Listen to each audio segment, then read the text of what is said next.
Hello, everyone. Welcome back to Tea&D, Court of Spades session. I'm Emily. I'll be the DM as per usual. I'll also be playing the role of Nyx, the party's mythical beast tiefling. We're just gonna launch into it. I know this is like not the typical day that we stream on. But, you know, sometimes life happens, and sometimes you have to write, like, 3 essays in one night, and that night is Sunday. So, we're going to go down the line and introduce ourselves, and then I'm going to do a recap, because half of our players weren't here last week, so we did a kind of special sort of episode. And then we'll get into it, so go ahead and go down the line, guys. Hello, it's Nat. I play, God, what do I play? I play Jezebel, the druid of the party.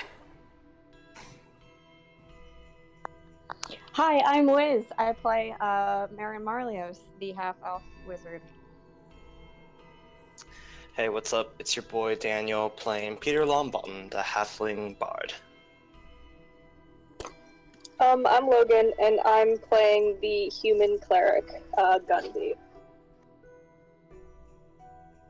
Okay, so for the recap, last week we didn't have a lot of our players, or not last week, last session, we didn't have a lot of our players. So what we did basically for the first half of it, we just kind of talked backstory. We had delved a little bit into the backstory of Marin and Jez as well as Nyx. And then for the second half of the episode, we kind of had a bottle episode. Because Marin got struck by lightning in the middle of the night. So, as you guys were sleeping, a storm of epic proportions, unlike one that you have seen before in the Evermore, formed overhead and caused the already not so conventional lightning to become very erratic and dangerous.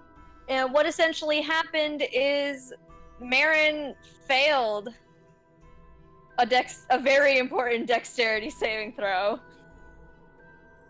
and was struck square in the chest by lightning and was immediately knocked unconscious and dropped to 0 hit points. When he awoke, he had scarring all down his arms, down to his hands, and a little bit over his body from where the initial strike occurred.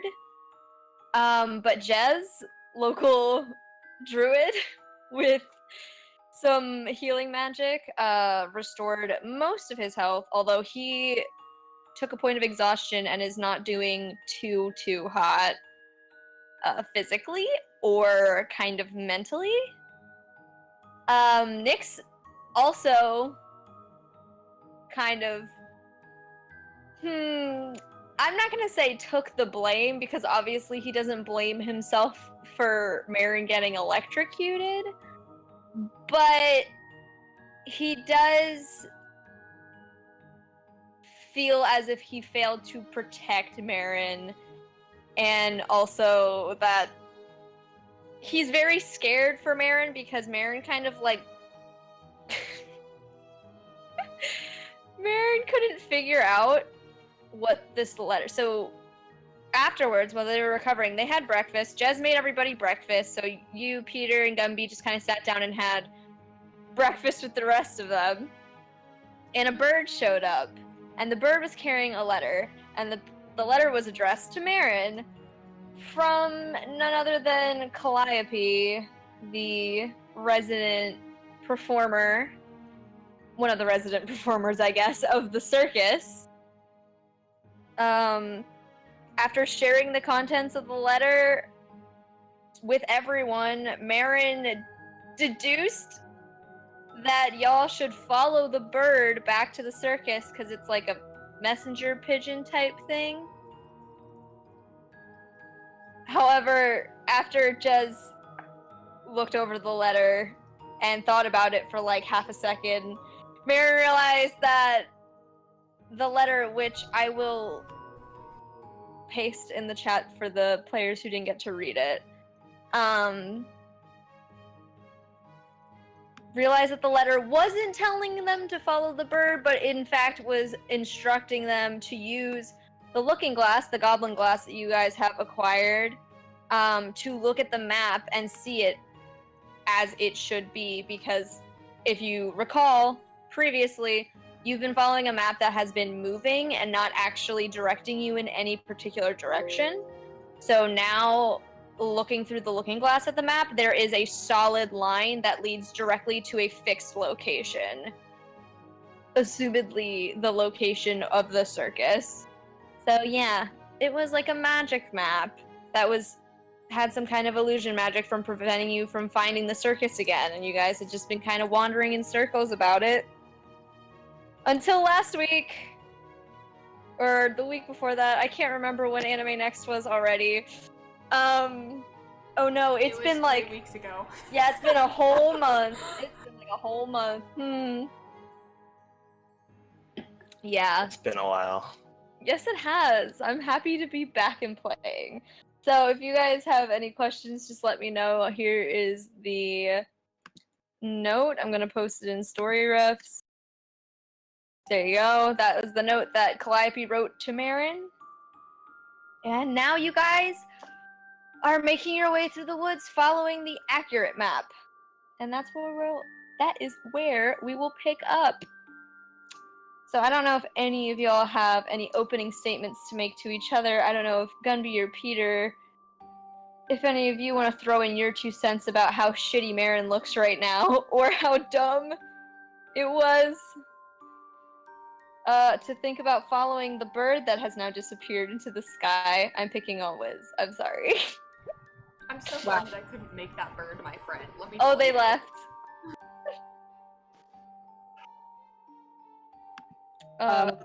Yeah, Marin has like, I think like pants on and like the leather bits of his. You'd think they have pants on. Yeah. No, he has like pants and his boots on now because the rest of his clothing was obliterated.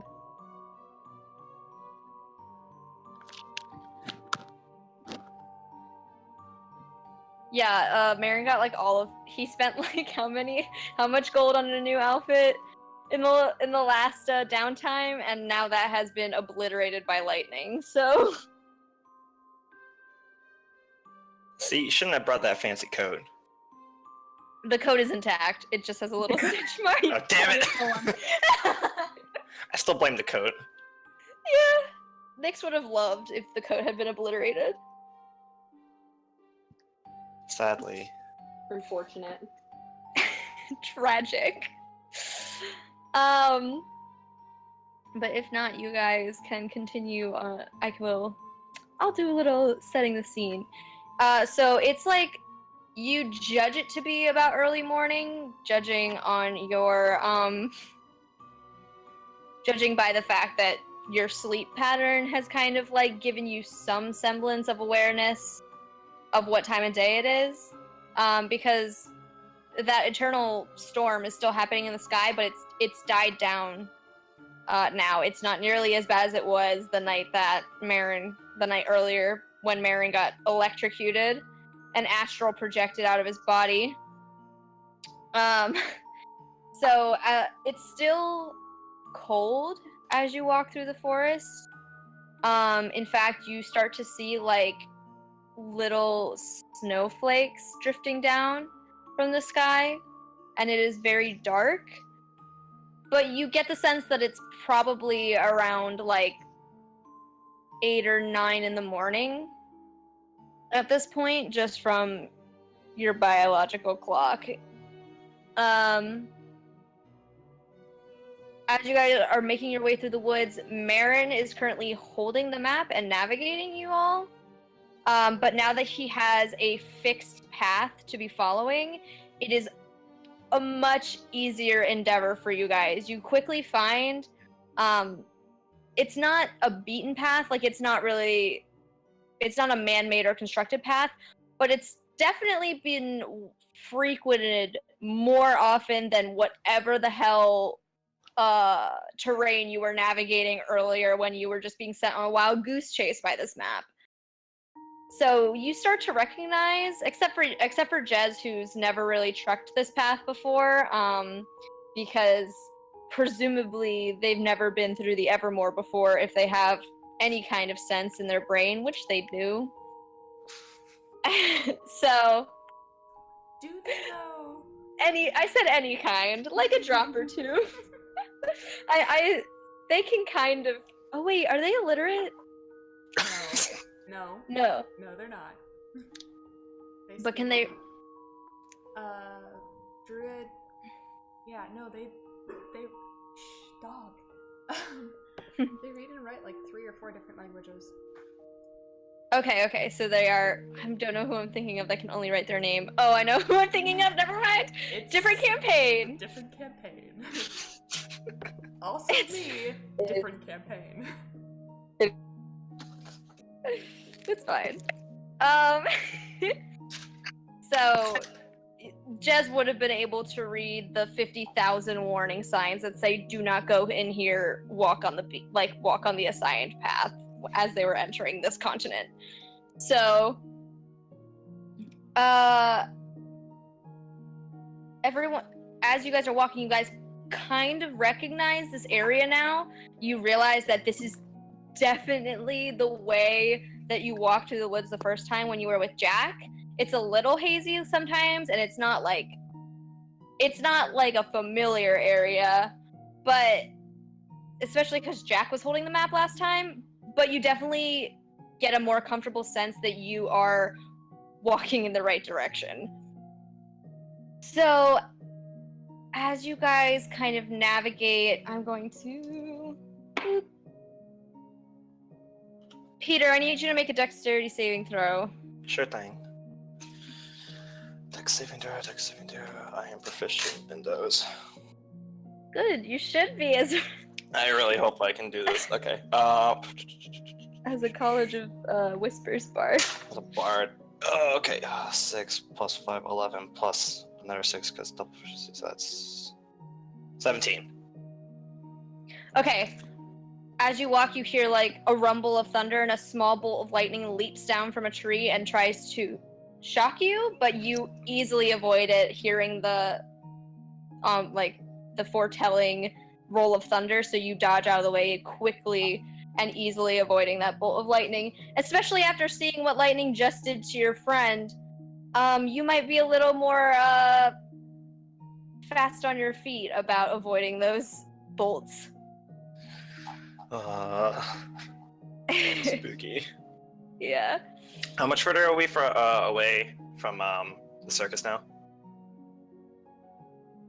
Judging by the kind of surrounding, make like a survival check, I guess.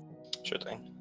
Anyone can make a survival check if you want to see if you can notice how far away you are. 13? I'll take all 13? that disadvantage. Ooh, nope. That's a 3. Peter, you can tell kind of by the area that you're at that it shouldn't be much longer, especially now that you're on the path and you were already pretty deep into the Evermore. It might be maybe like an hour max away. An hour max. Ooh, okay. Yeah, you guys have been traveling for a little bit because it took you a while to get from where, how off base you were initially to where you should be in the woods. Mm-hmm. But now you're about an hour off from from the circus. And then, so just remind me again, our specific job provided by us, by Ace and the Queen, is to remove the circus from the area by any means necessary, correct?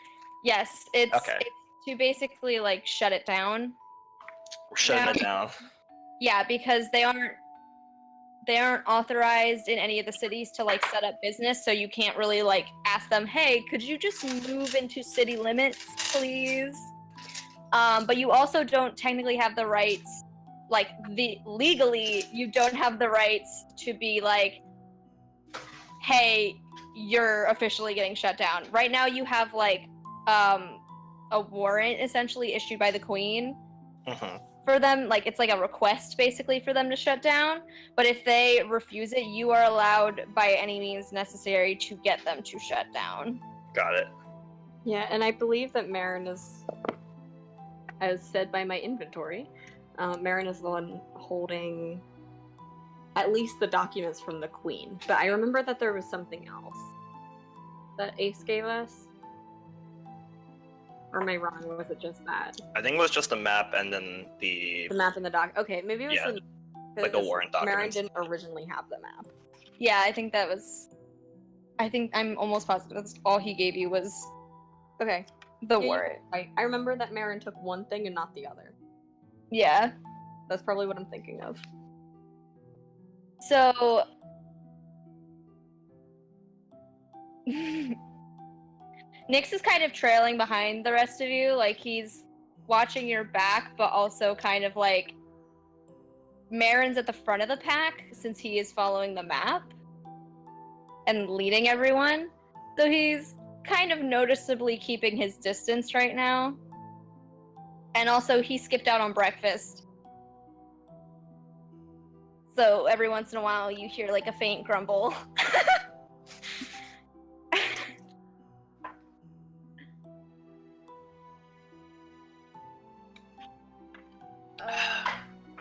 I guess Jez is gonna be back by Nyx, because he's doing a big concern. Okay. What is the other marching order? Gunby, are you behind Marin, or are you kind of like holding strong in like the middle of the pack? I'd say probably in the middle. He's definitely not at the front. He's more concerned about his Gucci Crocs because it's muddy outside. God damn it. Trying to make sure they stay clean. Oh god. Oh shit, yeah, I should make you guys. Can everybody roll a survival check for me to see if you are navigating? Because after that storm last night, the forest has like changed a little bit in the sense that like some areas are more overgrown than they were, and other areas, and like the ground is just like puddles of mud from the massive downpour that you guys kind of like slept through. How's a 12? 12. I got a 19. What am I rolling again? Survival? Yep. Oof. Well, that's not awful. It's not great either. That's Would you? an 11. Okay. 5. Okay, so Marin is struggling. Marin and Nyx are both struggling. Because Nyx got a 9. So Marin, because you're holding the map and trying to kind of simultaneously navigate and also walk through this. Also, you're just like not doing too hot overall. Yeah. You're trudging through this mud and it's like climbing up your legs and it's making it very hard for you to move quickly. Most of your teammates seem to be navigating it pretty fine. They're either finding a more like solid ground to walk on and kind of like, you know, when you're walking down the street and there's like puddles everywhere, so you hop to like the driest parts of the street so you don't get super soaked. That's kind of what the people who pass this survival check are doing. But you, Marin, since you're trying to stay as much on the path as possible, you're just kind of trudging through it, and it's slowing. So your movement is going to be like slowed to half if you get engaged in combat here. As is Nyx, who is like slowly kind of drifting away from the back of the pack because he is like having a real tough time finding his footing. He's like a big dude, so this is like he's not very nimble. And also his tail is dragging in the mud and it's grossing him out.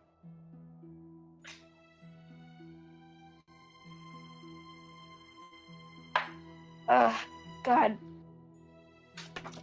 I cannot fucking wait until we're out of these woods.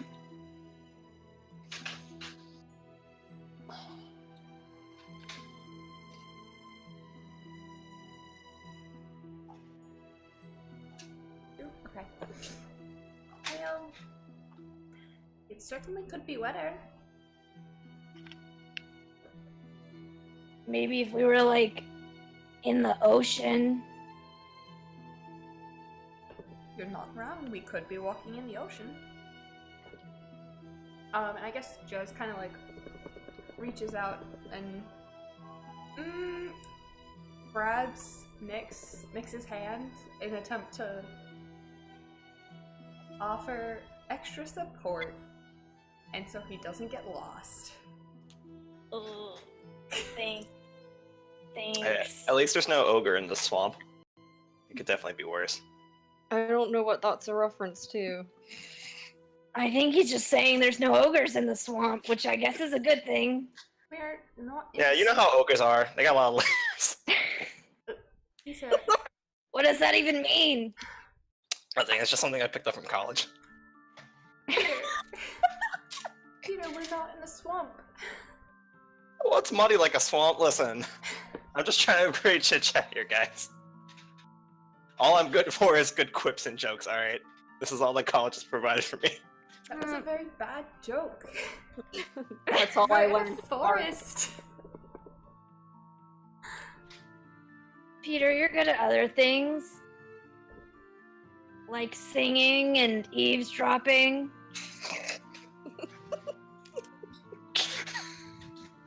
Thanks. I'm glad you think so. Oh my god.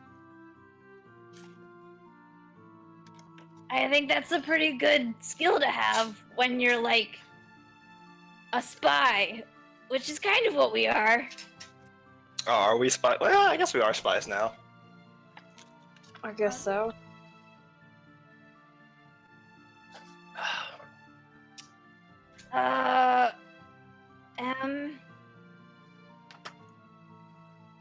How, Yeah? how much further? Can I check the map? Yeah, you can check the map. I forgot that Nyx called Marin M for a second. Oh, I'm not talking to myself. No, I know that. I was just really confused.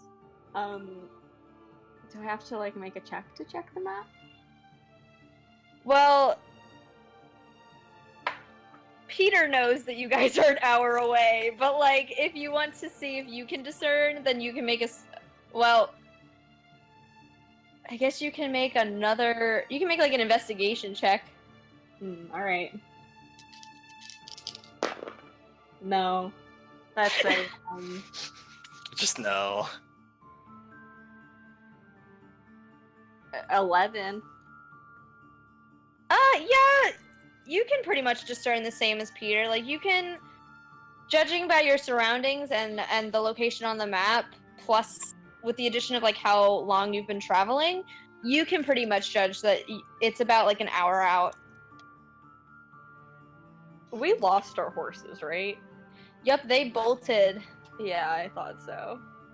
I thought the idea was that we purposely left them behind. No, why would we do that? No, remember you guys, Nyx was like, hey, maybe we should tie these horses off, and then Marin had already like someone had already like yippee-ki-yayed into like straight into the heart of the Evermore on their horse. Yeah, it was Jez.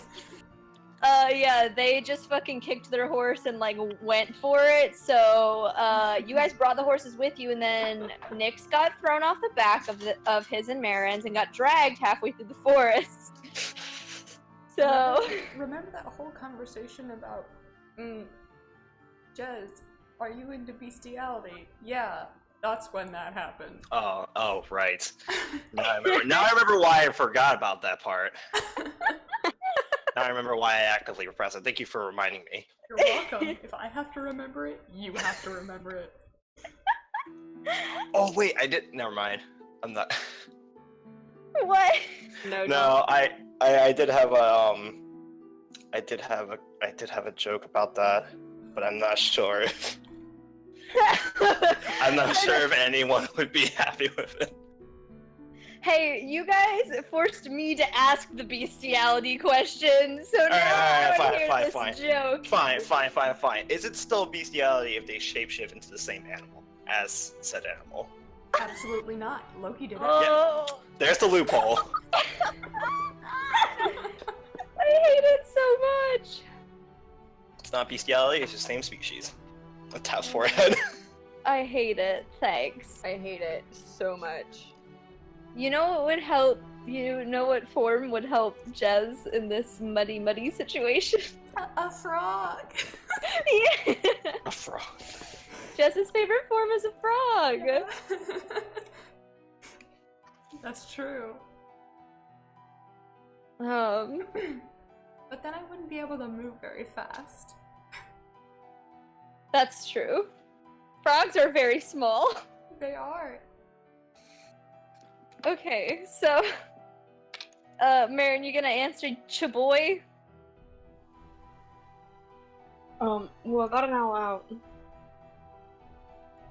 Are you doing okay?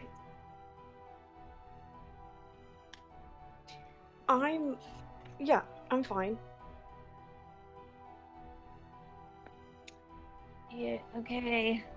You just look like you're struggling a little bit. You could give someone else the map, and like, I mean, I could carry you if it's hard for you to walk. You're falling behind a little too. You're not doing great. Okay, well, that's true, but at least Jez is helping me now a little. I mean, they're holding my hand. He holds it up to show you, Marin. Just looks very pleased with themselves, like doing the best I can. Both of them a thumbs up. Thumbs up and a smile. Just returns it. Thumbs up, big smile. Great. So is that a no on the carrying? No, I'm okay. Thank you. No, I'm not tired. You're tired. If Gumby's in the middle, that means you're right behind Marin, Peter. So right now the marching order is Marin, Peter, Gunby, Jez, and Nyx. Nice. Peter, do you want the map? Yeah, you know what? Let's take a gander at that. Alright, I hand it over. He like whips it out and takes a look at it. Are we still about an hour out? Are we still on the set? Are we still on the path at least? Yeah, you guys are headed down the right way. Peter, you are looking at the map through the looking glass that Yes. I'm assuming Marin also handed off to you. Just to like clarify, that's the only way that you can see the right path on the map right now. Mhm. So that's what you're using to navigate. And it looks like you guys are headed in the right direction, and Marin has been doing his damnedest to keep you going in that direction. Okay. So, since we have a little bit of time until we get to circus, what exactly is our game plan, guys? Like, do we just want to just straight talk to oh god, I forgot his name. I'm so bad with names. I'm sorry. Marion? Marion. Are we just gonna, just straight talk to him, see if we can get him to pack up the shop, or do we want to go more what's the word I'm looking for? Saboteur route. I don't feel comfortable using force on people who are just performing. I mean, Nyx and I were performers. Not horribly dissimilar to these folk. For a pretty good while. Oh yeah, no, I understand I Talk understand you. to them first. I mean, yeah, I'm an entertainer too, but just in case it goes south, I think we should look at our options just to make sure to cover our bases. Because Am I the only person who's kind of off-put by the fact that this map was just trying to, like, strand, what is the word I'm looking for? Leave us stranded in the woods? I hardly think It that's is. the map's fault. Well, we don't know where I'm Ace got the map. okay. Here's the deal.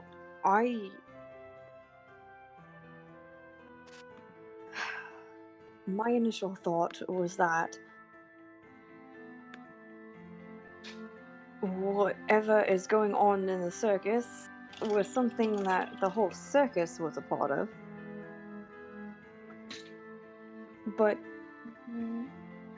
that letter from Calliope leads me to believe that maybe there's more happening than we initially thought. And perhaps there's some things happening that some of the performers weren't brought to light that are currently being hidden. I think I smell a conspiracy here. He just starts like scribbling in his notebook again. Peter, eyes on the map, please. Oh yes, he's like juggling these two. Yeah. And he's just continuing to watch them. Don't worry, guys. Don't worry. Do you all think that there's something going on? What kind of I mean, I guess. What kind of something do you think is going on? Hey, maybe we should... Gumby, you're like a scholar, right? I think I ask you that every time I interact with you, but I You're just have to educated. I just have to kind of like confirm it all the time because it's not super obvious. Yep, books. Okay. Books? Yeah, books. What Sure. do you Heard of them? What do you make of this note? Can you what's your thought on it? And just to reconfirm, Lex, the note is in the story refs tab on Yeah, Discord. Marin fishes it out of his pocket and sighs and trudges all the way back in the mud and hands it to Gunby and then trudges back to the front. Okay, I read it, but I have to read it again. 1 second. Okay. I fucking hate elves. Yeah, I know. Why do they need to be so cryptic? Oh, Marin, it's pretty clear what he's trying to Shut- say. Cut. What? Shut up, please. Listen, you listen. know, I think you're very smart. You're definitely way smarter than me. I'm a fucking wizard. I'm smart as shit. I know this and I love you. But remember, back in the carnival when we were traveling and you and I would ride in the caravan sometimes and try to do a jigsaw puzzle, and it would take you an hour just to get all the edge pieces together, and I was already making all of the center part. This is kind of like that. But lives might be at stake. Specifically our lives if we have to stay in this forest any longer than we need to. I rip off a piece of my already pretty tattered clothing that's just hanging off of me at this point, and I ball it and then I hurl it at Nyx. I'm gonna make a dexterity saving throw. What's my dex? Oh, he fucking dodges that shit and hits it back towards you. Ah! With his tail. Shit. Fuck you. Hey, don't be mad at me. Marin, use your nice words. While this bickering is going on, Gunby's reading it, And remember when I said I have a concussion? I can't understand. So I'm just gonna say Gunby's being a dumbass today. I'm sorry, Lex. I'm just gonna say he got distracted by your fuck elves and crumpled up the piece of paper and threw it back at you. He crumpled up the Ally piece note and threw it at Marin. Mm-hmm. Oh, Marin, make a dex saving throw to see if you catch it before it lands in the mud and gets destroyed. Oh, god damn it. You fucker. Hold on. I need to see if exhaustion extends to saves or if it's just checks. Everything. When you're tired, your entire life becomes Oh, non-existent. I think it would be like a check here, right? It wouldn't. I guess I said saving throw. Like, God damn it! Okay. I'm pretty sure it would just be a check because you're not saving yourself from anything. You're just trying. Fuck! Ah! Yes. Question. Dexterity check? Yeah. What's your roll? Better hope you roll high there, dear. 8. Oh. Okay, so Gunby crumples up this piece of paper and throws it at you after you say fuck elves when he's trying to decipher it. And you don't expect it because you're too busy getting paper thrown back at you from Nyx's direction. So when it bounces off your shoulder or something and hits, it rolls through the mud at your feet and gets absolutely saturated. God damn it. Oh shit. Okay. Pick it up. Oh. Damn, Gumby, what the fuck? That's what you get for being an asshole, man. I am fucking allowed to say fuck elves if I want to. Yeah, and I'm allowed to have opinions too. That doesn't mean you can just destroy my shit.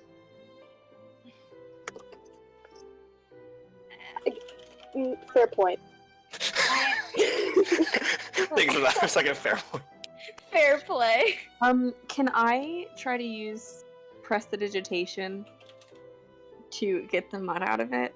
It says you can instantly clean or soil an object no larger than 1 cubic foot. You can try to get the mud off of it, but any of the text that's smeared when it got wet is not going to be, like, restored. That's fine. Okay, go ahead. Okay, I get the mud off of it. Yeah, you get all the mud off of it. It's not great. It's not in great shape right now. Like, the letters started running a bit, but you snatched it up off the ground fast enough that it's still pretty discernible, especially since you kind of know what it said. Okay. So, like, you're able to decipher the weird smudged letters as words still. Yeah, okay. So you're good. I put it back in my pocket. Well, I mean, before you threw it at Marin, did you, like, make anything of it, Gumby? Or is it just a no-go? Is he being too cryptic, like Marin said? Yeah. Do you agree? It's cryptic, you know, but everybody's a little bit cryptic in their own special way. But elves specifically are usually more cryptic. Unnecessarily. Yeah, I used to have a roommate who was Elven. He was pretty cryptic too. Maybe you guys just have bad elf experiences, you know? Yeah. Yeah, I would say Marin has some pretty bad elf experiences. He, like, glances at you, Marin. Marin's, like, turned away at this point. He's just walking. Okay. Hold on, I need to readjust. Gotta be for that. Well, okay, so I'm not the best at these things.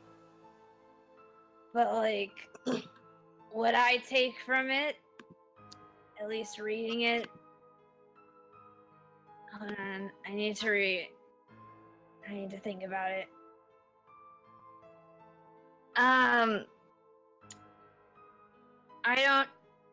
I don't know what any of this stuff about peeking at your opponent's hand is. But it does say use the looking glass. So we're doing that. Maybe we'll need to do that again somewhere else, but I don't know.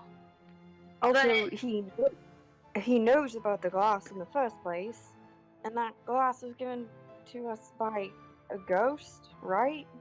Yeah, so maybe he knows So Sana? he knows about the ghost, or something of the sort, at least. Yeah, that's weird, because she seemed to be trying to be pretty secretive. Even when, Yeah. like... In front of him. in Yeah, fact. exactly. So, maybe it's like a more recent thing? Or... Wow, this voice kills my throat. I'm gonna get some water.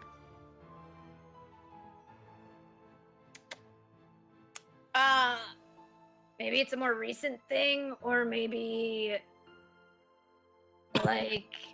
they can't directly interact or something like that, and it's just like maybe she's being like cryptic and like leaving ghost clues for him or something, because she seemed nice enough as is. Yeah, not nice enough for a ghost. Yeah, you know, Ghost. she's a little girl. Hey man, we don't know how long she's been dead. We don't know how long she's been a ghost. Are we sure she might- was a ghost? Are we sure she wasn't an illusion? I never saw her. No, fair Well, point. I never saw her either, but she called us. Oh, that's true. That'd be some pretty powerful illusion magic if she was an illusion that was able to be, like, sentient and call us.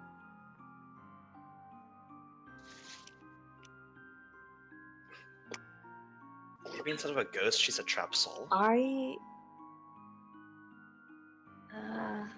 That's like the same thing, isn't it? Well... I would like to perhaps see if we can't get in there and talk to Calliope and or Cecilia before we talk to Marion about shutting down the circus. Yeah, that's true. It might be smart to talk to Cecilia, too.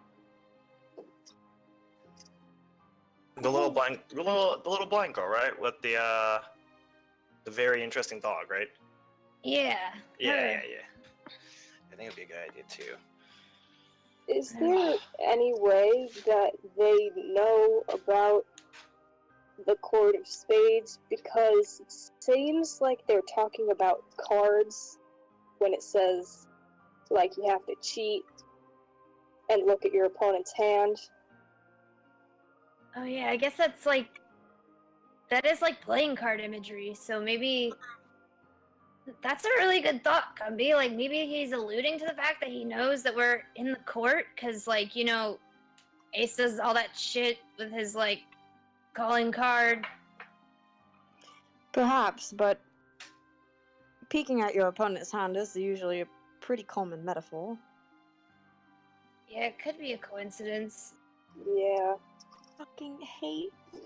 I hate how cryptic they are.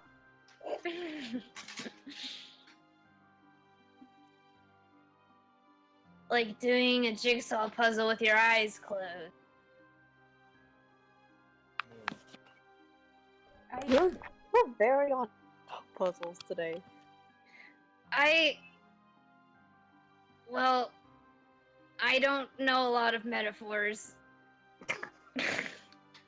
I was trying to kind of emulate the vibe that he was going for with this letter, but I don't think I'm very good at it. Stick to your guns, Nick. I don't know what those are. Oh, thanks. Well, if you figure it out, let me know. I was gonna say, do they even know what guns are? And then I realized that Gunby has gun in his name. Like, Yeah, What is also, gun? Is also being gun. these puppies, and he flexes.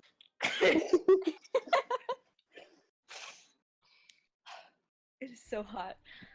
Okay. Marin, stop being gay. He can't. It's in his job description. It's just sorry, it's on my resume. Sorry, it is part of my job as a courtesan to be gay, actually.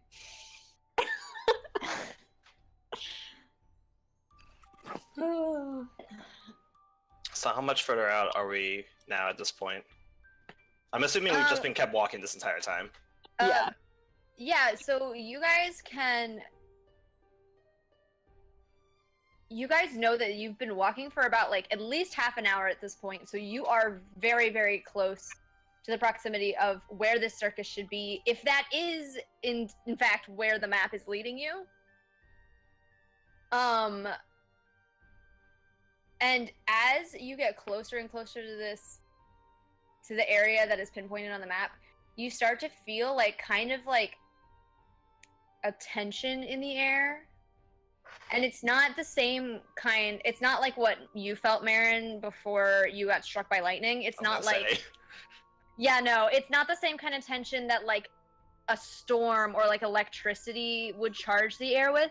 This, especially since everyone here is a magic user of some sort, like you guys recognize this as like the feeling of unease or like power that kind of comes with the influence of a strong spell being channeled somewhere nearby. Oh jeez.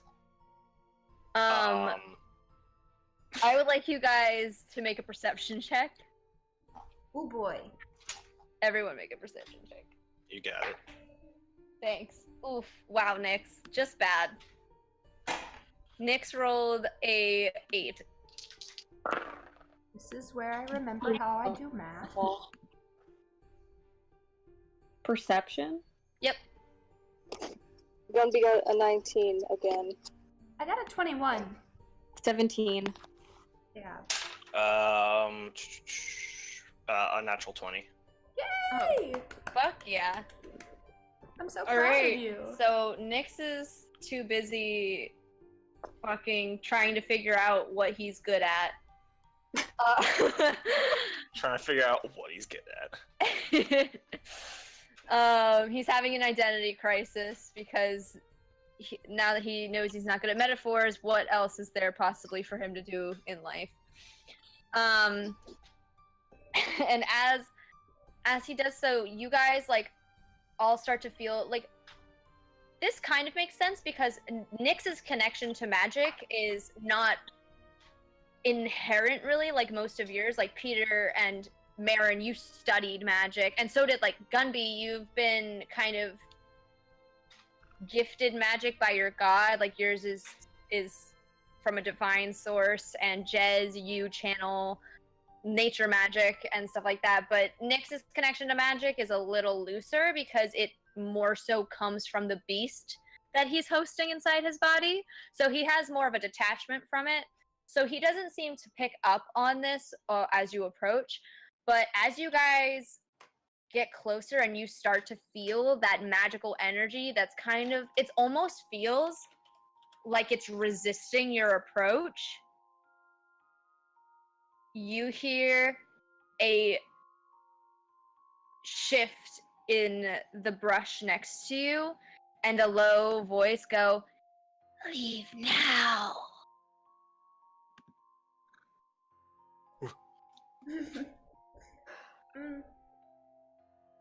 This has... How far away?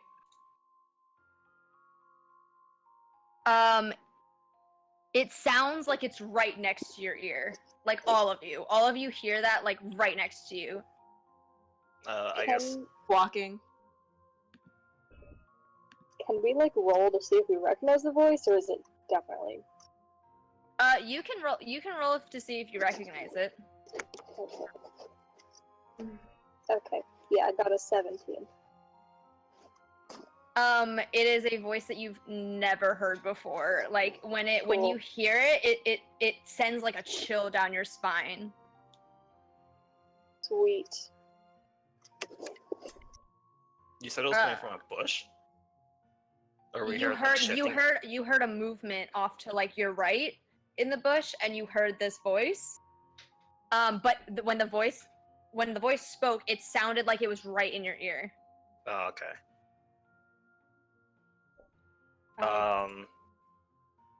As you Jess- guys kind of try to figure out and get your bearings. Oh, sorry, did you want to say something, Jess? No, go for it. Okay, as you guys try to like figure out exactly what happened, you turn to your right to look where this sound came from. You hear another voice kind of like on the other side, like from the left side, right next to your ear. You hear go, "You are not welcome here."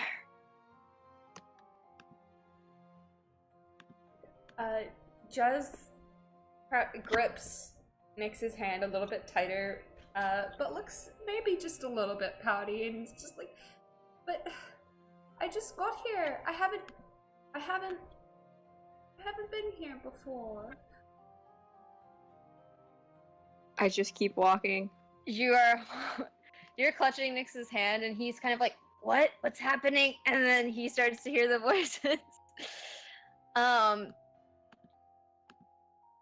Cease! And as you take another step, Marin, you see like the shimmery edge of the dome that is surrounding the circus, but you can't. The first time you approached it, you were able to see into it, but now it is like completely opaque, and there is a swirling black smoke on the inside of it, so you can't see into it. And as you take that one step into the clearing where it's located, a large bone-like snake creature emerges from the brush next to you and extends its weapon towards you. And I'm gonna need everyone to roll initiative. Oh, yeah. Well, Wait, a what? hey, This. Oh. this is the most pointless roll Oh. of the game, Another nat 20. and I just rolled a nat 20. Sweet. I rolled a 9. Everyone put your rolls into dice rolls, please, so I can keep track of initiative. Yeah. Sorry. Well, 17. Huh. Oh, a 5. Good job, Nyx. I'm proud. +2, so it's a 7. Wait, there's a modifier for initiative? Yes, it should be at the top of your page. It's your dexterity modifier. Oh, okay. Whatever, it's fine. A 9 is fine. Okay. Let me do some other. Because it didn't catch you off guard, it doesn't get a surprise round because you guys noticed it moving. So it didn't get to sneak up on you. That's nice. Wow, I rolled another 7. Or no, I rolled another 5. Let's see what their modifier is. Oh, it's better than Nyx's. Of course it is. Sorry, I need to take a quick note.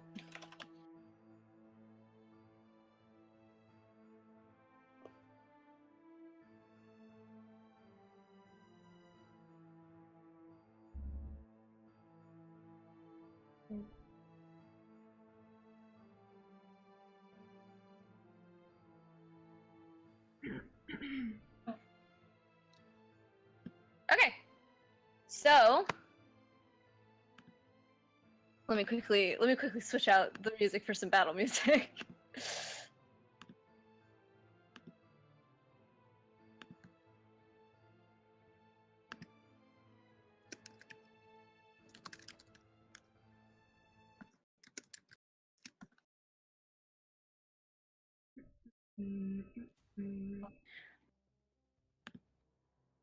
All right.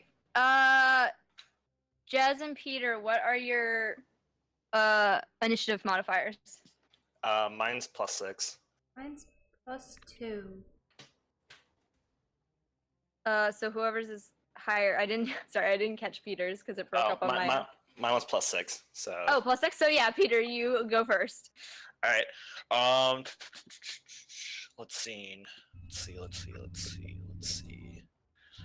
I am going to cast Tasha's Hideous Laughter at it. And, All right. Is there a saving throw for that? Yeah. The target must succeed a Wisdom saving throw. Okay. Let me quickly check to see what their modifier is. Wisdom? Okay. Mhm.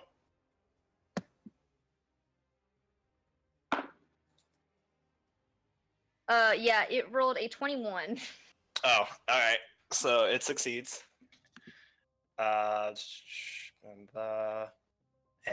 there are no effects if it succeeds. All right. All right. So, as you cast that first spell, you notice, because of your perception check, you notice that from behind you, the other side, and off to the side, 2 more of these creatures emerge with their weapons pointed directly at you. Do they have arms? Or not weapons. I'm so sorry. That's what I Like, was confused about. Yeah, sorry. I was like, It's okay. They're It's okay. I was looking at the boneheads. wrong reference. I'm sorry. They're like baring their teeth at you. They're Their boneheads. fangs. Yeah, they're boneheads. They're like baring their fangs at you. Okay, so Peter, do you have any other moves? No, that'll be it for this turn then. Alrighty, then it's Jez's turn. Yep. Which one is there one that's closest to us? There's the one that approached you first that Peter just attacked, but the other 2 are pretty much like within the same range relatively, because they Okay. are trying to surround you and herd you away from the circus. Okay. How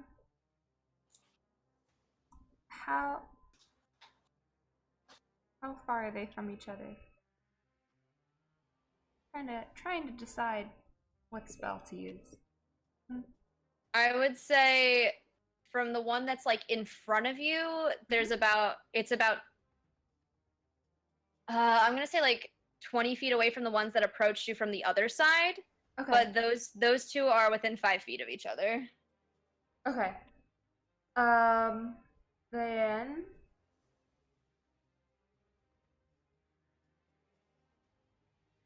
oh no, we're not gonna do that. We're not gonna do that. That's a bad choice. Excuse me. I am going to cast. Yes.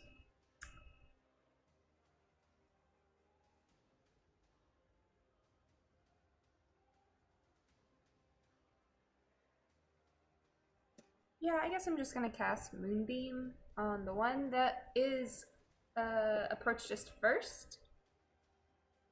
Okay? And so it's a 5-foot radius centered on a point, and I'm gonna put it on the Naga that is. Yeah, the one that approached us first. Okay. Is there a saving throw? There is. It is a Constitution saving throw. Okay.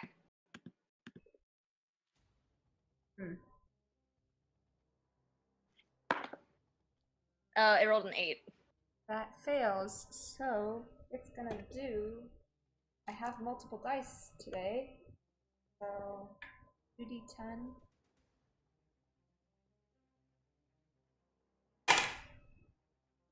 That's not awful. 2d10 radiant damage. So that's 6.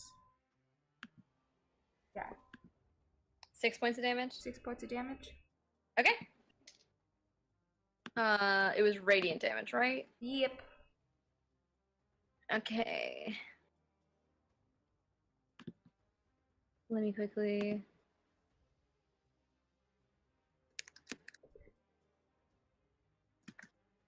I have to do math. Sorry. You good? Math and D&D? Look, math is hard. Okay. Alrighty. It recoils away from your strike, but then just kind of like lunges and hisses towards you.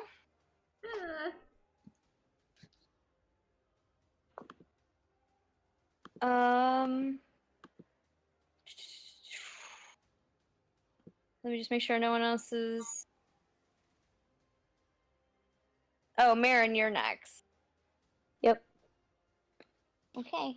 Okay. What is the closest one to me, and how far is it? Well, the other two are the other two approached from behind, and you were kind of in the front with Peter.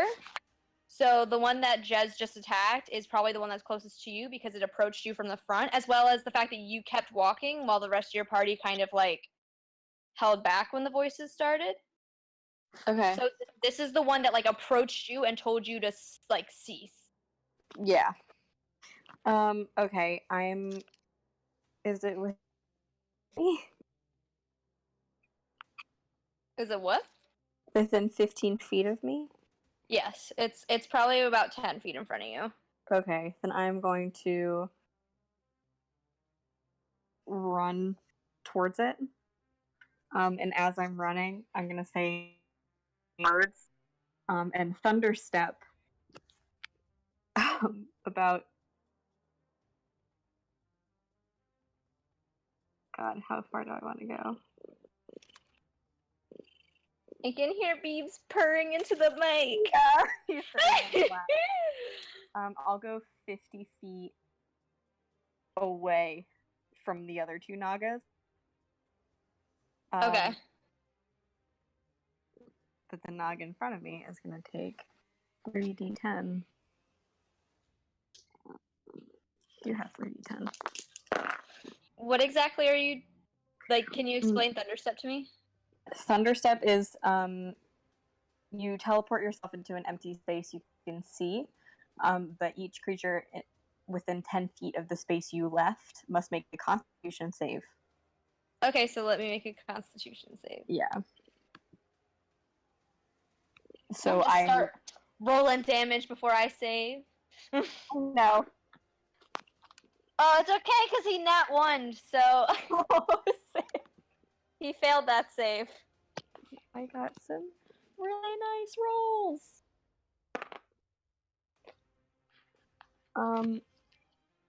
Okay. God, I'm bad at math. That's 23 points of thunder damage, and I basically Marin just did a full-on sprint towards it and blinked away, then like 5 feet, and then teleported 50 feet away from the other two. And I'm just gonna hide behind a tree. Okay. Classic. Nyx sees you do this and like kind of like grasps his chest a little. He's like, "Fucking God, I hate when he does that. It's so freaky." Because you basically, what I imagine this spell is like, is you run and like this like electric charge builds around you, and then you just fucking like zap out of existence and reappear several feet away. Yeah, basically. Oh, also, there's like a charred mark on the ground where you were standing previously. Thunder booms and can be heard from 300 feet away. Okay! Good to know. Well, so much for a stealth mission. So how much damage did he take? 23. 23, okay.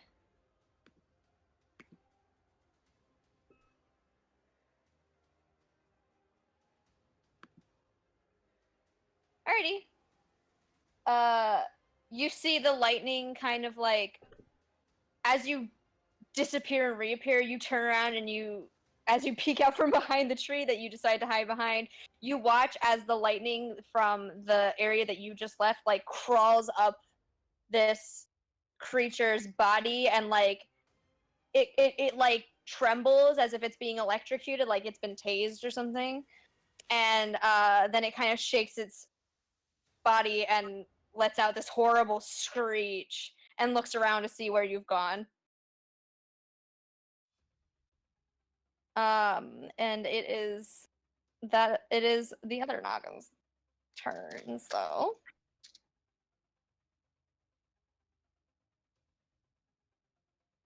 Right, we're doing all of these. I'm gonna do this round of combat a little differently, where each Naga has a different round of combat because they are more like a sentient beast because they can speak with you and communicate with you. So each of them is getting an individual round, but it's fine. Like it will be quick. They're not super talented. Except that was a nat 20, so the bone Naga that kind of came up behind, one of the ones that was behind you is going to lunge at you, Jez, after seeing you inflict damage on its companion, and since the other one has evaporated, you are its nearest target. So it is going to try to bite you.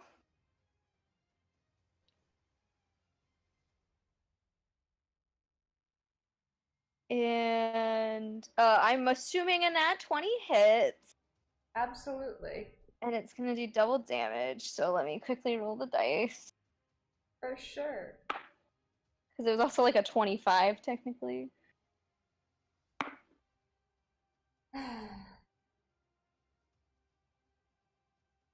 So it does 22 points of piercing damage. Nice. As it, like, lunges towards you and sinks its large fangs into you, picking you up from the ground and, like carrying you in its mouth. I'm assuming it's sharp. It's very sharp. They are large snake fangs that are sinking into your body right now. So Des is screaming very loudly. Nyx like feels you be ripped away from his hand, and he's like, Jez, wait, hang in there, hold on. I'm hanging all right. And he desperately waits his turn in the order. Because, oh my goodness. Next up is, it's actually Gunby. Okay, sweet. I already decided what I'm gonna do. Okay. So, oh god, what's it called? Okay, so I'm gonna cast Sacred Flame. Okay, are you casting it? Go ahead. The one that's attacking Jez. Okay. And so it has to succeed on a dexterity saving throw, and I rolled something, but because of things, it's a 20. Okay. Well, what kind of saving throw was it? Dexterity. Okay, well, they rolled a 9. Okay, cool. So he takes 2d8 radiant damage, and I rolled a 14. So 13. 14 damage. Okay, so you see Jez get picked up by this creature, and on instincts alone,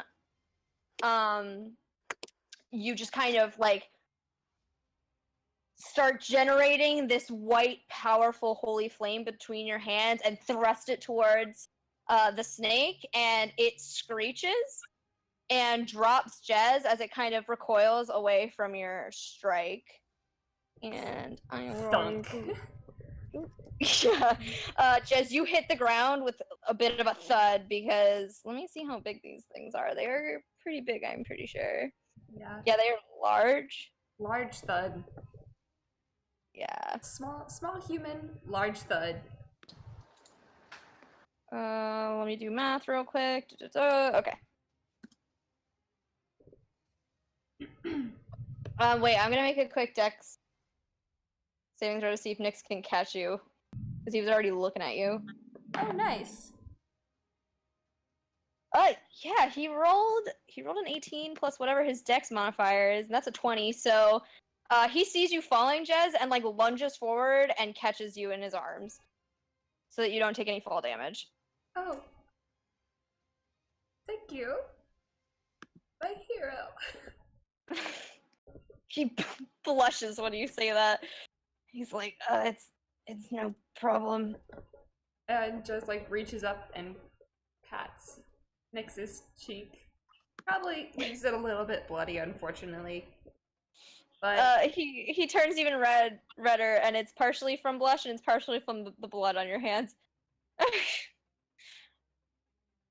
Gumby, is that all of the turn you have? No bonus action? Yep. Okay. So up next is one of the other Naga, and it's the one that it's gonna look around for you, Marin. So I don't correct me if I'm wrong here, because I've never had somebody hide in combat. Is it possible to spot you if he makes a perception check during this, or no? So I'm not a rogue, so I can't actually hide. I'm just saying that I'm by a tree. Okay. So, because I could hide as my action, I believe, Mm-hmm. but I can't hide as a bonus action, and I used my action. So I'm just by a tree. Okay. Way. I'm going to, like, as a way to make this fair so he doesn't just like zero in on you, I am gonna make him make like a perception check to see if he can spot where you are. Just to kind of balance out a little bit. Yeah, he rolled like, what is perception? I think it's wisdom. Yeah, he rolled an 18. So, he kind of like, oh, wow, I don't know the functions of a bow naga. But he kind of glances around after you disappear, and he's like enraged by the fact that you electrocuted him. He turns around desperately, and you can tell that, like, by their words, they're trying to deter you from advancing. So he looks desperate to find you in hopes that you have not gotten past him somehow, and he zeroes in on you, spotting you by the tree. And let me quickly search what the saving throw is on this spell.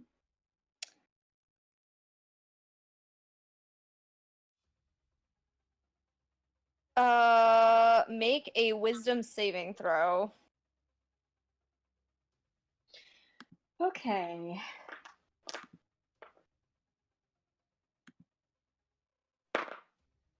Okay. Not too bad. Wisdom. Oh, not bad. Okay. 20 total.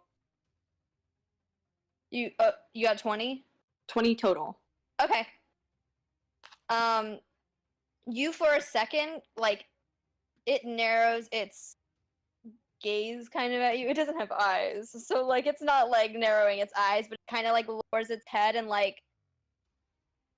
looks foreboding for a second. And you feel as if, like, you feel this kind of energy try and tighten you and like paralyze you where you stand, but you quickly like kind of shake off that feeling, and it looks frustrated as it fails to cast Hold Person on you. And that is the end of its turn.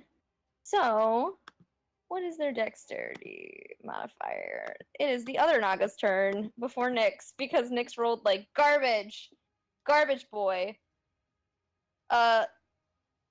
The third Naga sees you attack its friend Gumby and free Jez. And so it kind of like slithers towards you and hisses at your face and goes, "Leave now. Leave." And Somebody just says nah.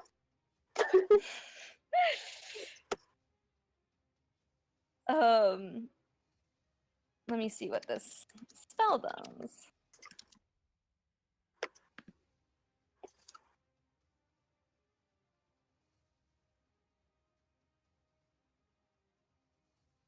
So, make a wisdom saving throw. Cool. Oh, nat 20. Cool. Nat 20? Yeah, 22 total, but Okay.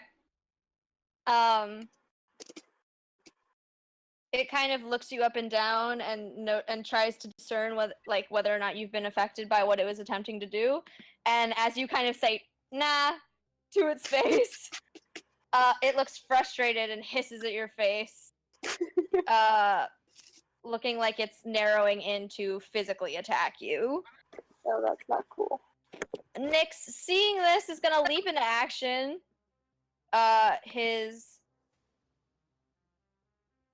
His arm is going to light up with fire, and he is going to leap towards the Naga that's approaching you, Gunby, and slash at its face. And so let me make an attack roll. All you motherfucking spellcasters here. Oh boy. Wow. That was an 8. That doesn't even begin to dent their armor class. So he lunges at them, and like his claws kind of ricochet off of the skull, and the Naga like doesn't even seem phased by it. It turns its attention to Nyx to hiss at him, and he kind of is like, and tries again with his second attack. And that's a nat 20. So he slashes it across the face. And let me roll my damage die for him. Wow, garbage. Thanks. How much does this do?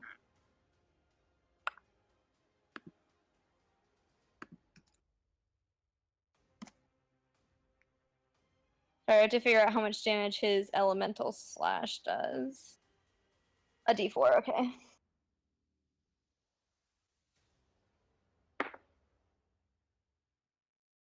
Oh my god, the most garbage rolls ever. So he deals 4 points of damage, 2 points of radiant damage, and 2 points of fire damage. Neither of which this creature is weak to. So the Naga kind of recoils though, and now it is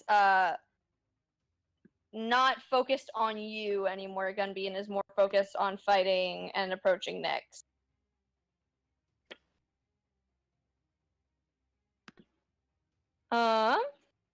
We are at the top of the order again. So that is Peter. Awesome. All right, I'm going to Peter, after failing Tasha City's Laughter, is going to whip out his rapier, roll up, and lunge at the Naga, the same Naga that Nyx targeted. So first with the rapier. Ooh, does 15 make it? 15 ties it. Does that make it? For melee attack? 15 ties the armor class. Okay. Then it makes it. Then it makes it? Alright, cool. Yeah, it needs to meet or exceed the AC. Alright.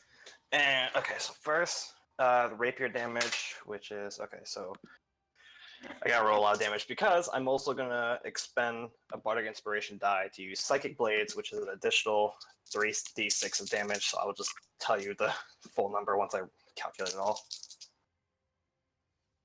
Okay. Okay. Let's see here. Okay, so 5 plus 5, 10, 15, 18 damage. 18 damage. Okay. Yeah. Let's see. 8 of that was psychic damage. I don't know if that's gonna matter. No, it does not. 18. Which one did you attack again? The one that Nyx just targeted. Okay, awesome.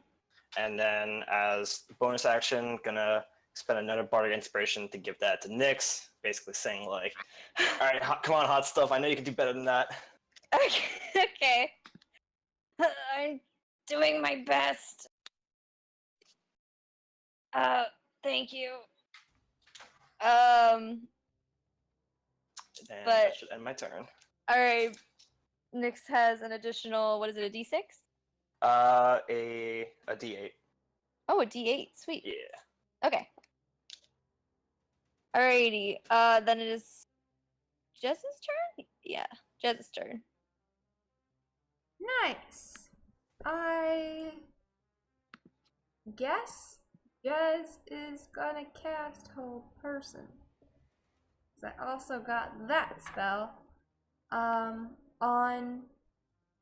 the one that's going after Marin. Okay. Yeah.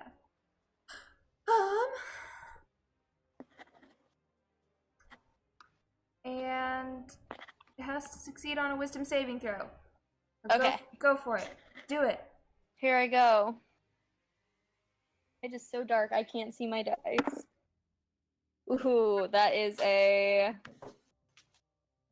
wisdom. That is a 21. Oh, boo. So I guess it just yells like, "Sit, snake," and then it gets lost in battle. They don't yell loud enough. Okay, it ignores you completely, focusing its energy on Marin, whose Okay. turn it is. Okay. God.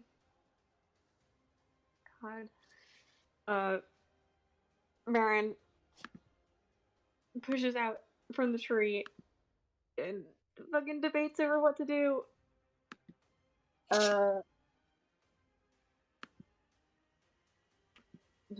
Okay. Are the two Nagas that came up behind us?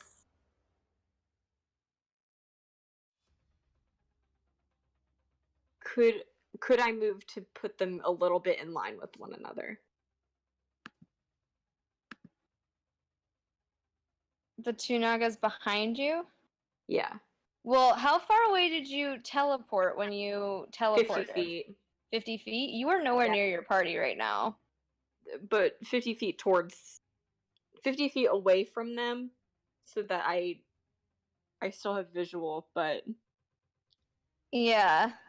But how far you ran up towards the Naga?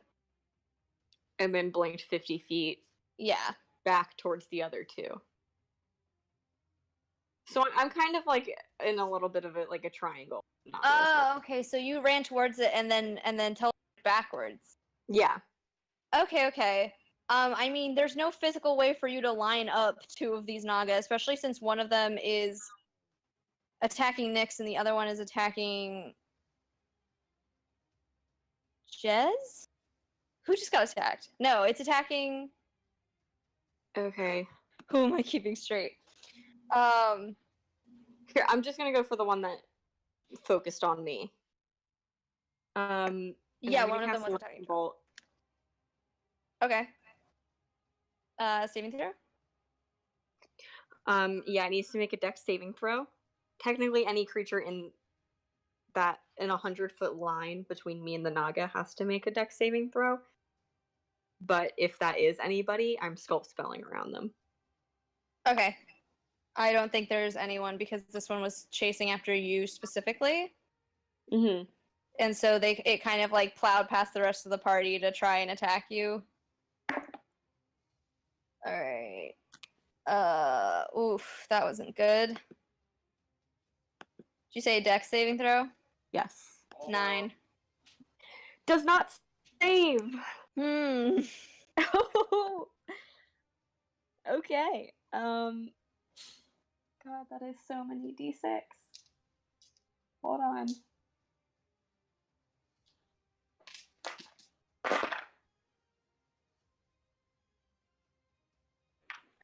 Okay.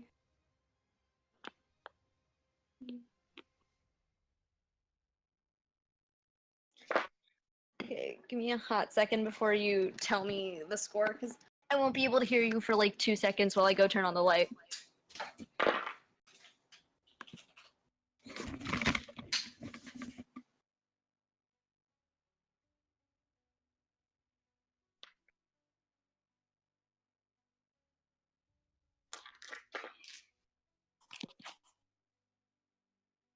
That's a big number. Oh, I love lightning bolt. What did I miss? Okay. That's a big ol' 34 points of damage. Okay. Wow. Marin is the most capable member of this party. Wizards are good. I mean, yeah. Wizard is good. I got some nice rolls. You said 34 points. Yeah. All right. Wait, hold on. That seems...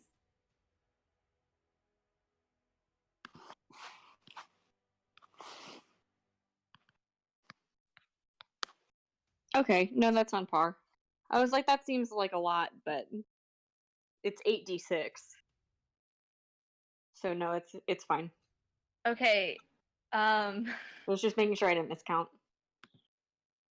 I'm gonna take a page out of Matt Mercer's book and describe to me how you obliterate this thing. Because you Describe to me how you obliterate this. yeah, you know, that catchy phrase. Describe your finishing move to me. Okay, Marin kind of does like a and like bolts out from behind the tree and just throws a hand up. Okay. And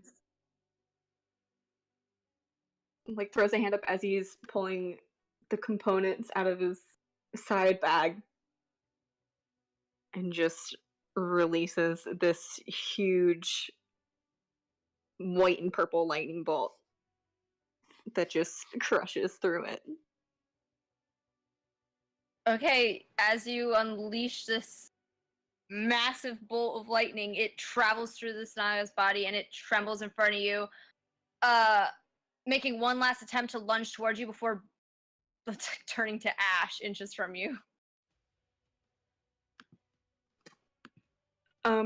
Okay, also, everything within that 100-foot line is on fire now. Anything flammable, which might not be anything because it just rained, but... Yeah, the ground is like rather damp still, so there's not a lot. Like you see maybe like the ground is scorched for sure, but nothing has really caught flame because it's still everything is very damp from the storm the night before. Great. But there is a clear line past this Naga. And you notice it kind of behind them, like where you can see the corner of not really corner because it's a circle, but like where you can see the bit of the dome that surrounds the circus. The line kind of leads up to that and then just ends at the edge of the circus, and the dome seems unaffected by it.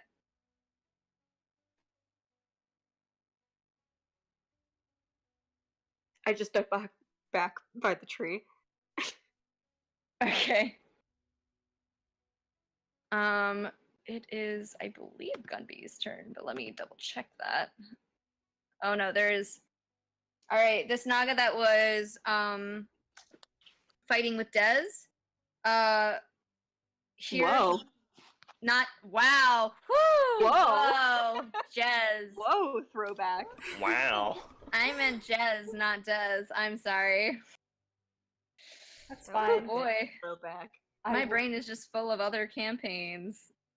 I mean, that was still this campaign technically, but that's like an old. Oh boy. Court of Spades Mach 1. Yeah. Anyway, Jez, the one that was wrestling with Jez, kind of like hears this enormous boom come from your spell, Marin, and looks up and sees its comrade kind of disintegrate, and it like lets out a strange no, and like looks down at the remaining party members that are kind of near it, which is like you, Jez, you, Peter, you, Nyx. You're a little nearby Gunby as well, but Gunby and Nyx are kind of like dealing with their own shit right now. And it looks down at you. He goes, "If you go any further, you'll die."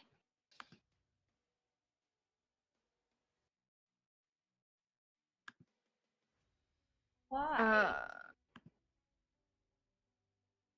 You're not welcome here. I have never been here. That's what all criminals say until we get a warrant. You don't have a ticket. And you don't have skin, so you know what? Wait. Nice burn. Got him. It like grumbles with frustration and turns to you, Jez, and Yes, the only person being civil with this poor snake, who is probably just doing its job.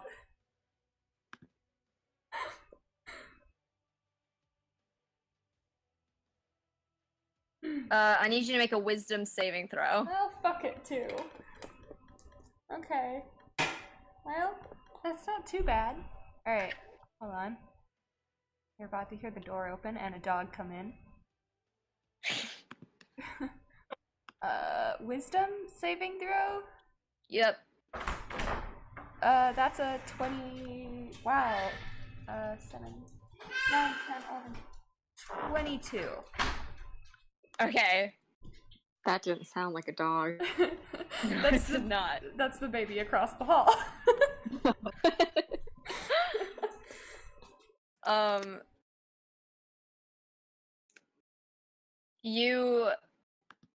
It hisses at you and it says the word leave. And at first you feel like there's kind of that word like feels like it makes an impact on you. Like it's more forceful than just a spoken word. Uh-huh. But that feeling quickly dissipates and it looks furious that you didn't obey. No. I'm lying. Then you will die. And that ends its turn, which means it's Gunby's turn. Let me double check that. Yeah, it's Gunby's turn. Okay, cool. Gumby. So I'm looking at this Spirit Guardian spell. I don't really understand it, but it's fine. So it says when you cast the spell, you can designate any number of creatures you can see to be unaffected by it. Okay. What spell are you casting? Spirit Guardians? Spirit Guardians. Okay. So let me just throw that in our spells channel so that we can have it for reference. But yeah, you can. What that means is like what you're basically doing is you're summoning spirits to like protect you, which means you can choose the people it's protecting. So like they're not gonna attack your party members. But yeah, but everything else like is affected by it. So you can summon them and then be like, okay, Nyx, Jez, Marin, and Peter are all exempt from the effects of this, but everything else is like affected. Okay, but also it says it does damage. Okay, let's see. When you cast a spell, you can designate any number of creatures to be unaffected by it. Effective creature's speed is halved in the area. Okay, so they are 15 feet around, in a 15 feet radius around you. Okay. So anything that was in that 15 feet radius is going to be affected by it. But it's basically like it'll affect them on their turn. They have to make a wisdom saving throw. And if they fail, they'll take damage from being in the area. So can I cast that on the Nagas, but not my party members? Or Yes. So you're the center point of it because Okay. it's a self like range, but it's Okay. 15 feet around you, so it'll be surrounding your party members. But anytime the Naga attempts to enter that like radius, they have to make a saving throw. Cool. If it's the first time they enter it. If not, if it's not their first time, their speed is still halved, so they can if the Naga's speed is 30 feet, that means they can only move 15 feet within the radius. Okay, cool. Okay. So I'll do that, I guess. Okay, so you summon these angelic spirits. What do they look like? What do your spirit guardians look like? That's a good question. We're gonna go with angelic. They appear angelic.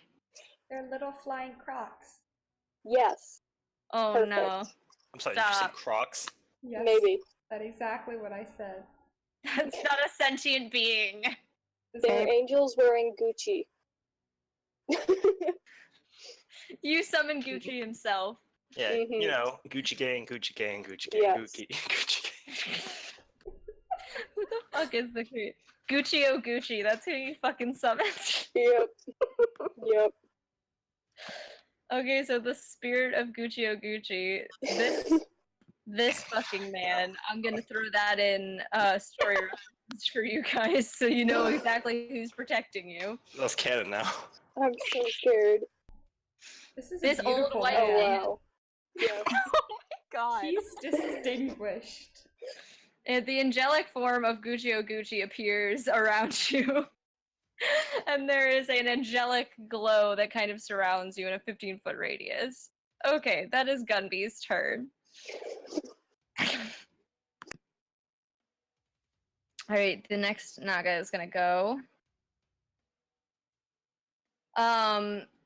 This is the one that was interacting with you and Gumby, so it's gonna take a wisdom saving throw because it's the first time it's been in this radius. I assume that means I have to roll 2, probably. Right? If it fails. Oh boy, which I think it did. Okay.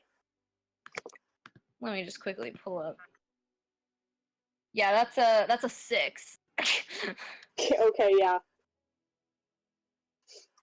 So roll the damage for it, which is what was it, 3d6? 3d8. Okay, well that was 20. So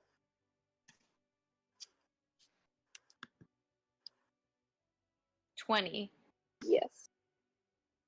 Okay, you rolled 20 damage.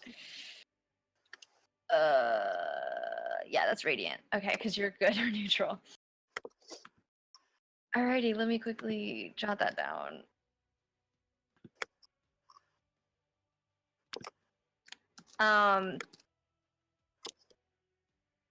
The Naga lets out a pain screech and recoils away from you, so it's not in your up in your face anymore, which it was after Peter, Nyx, and Marin. Peter, Nyx, and Gumby all attempted to attack it. So it looks thoroughly beat up, but is still standing. It is Nyx's turn. So Nyx is going to. Let's see.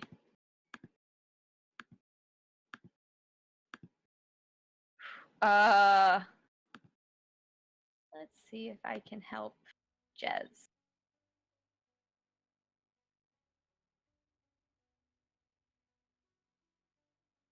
Ooh. Nope, we're just gonna have him slash again at this beast. So he's gonna see the effect. He's gonna see Guccio rise up in front of him and inflict this damage on the Naga and take it as a chance to run up and attack its like rib cage, its like spine area. It's a snake, so one of its ribs. And he's gonna attempt to yank the rib off using his slash, just kind of like detach it from the body. Okay, let me roll an attack. Oh, why is my boy shit? He rolled a 3 plus whatever. It's a fail. So he goes to swipe, but radiant damage is like a bright holy light, so he kind of gets like a little bit confused and blinded as he goes to swipe, and just like his hand goes right through the rib cage through one of the holes. So he whips around and tries to do it again.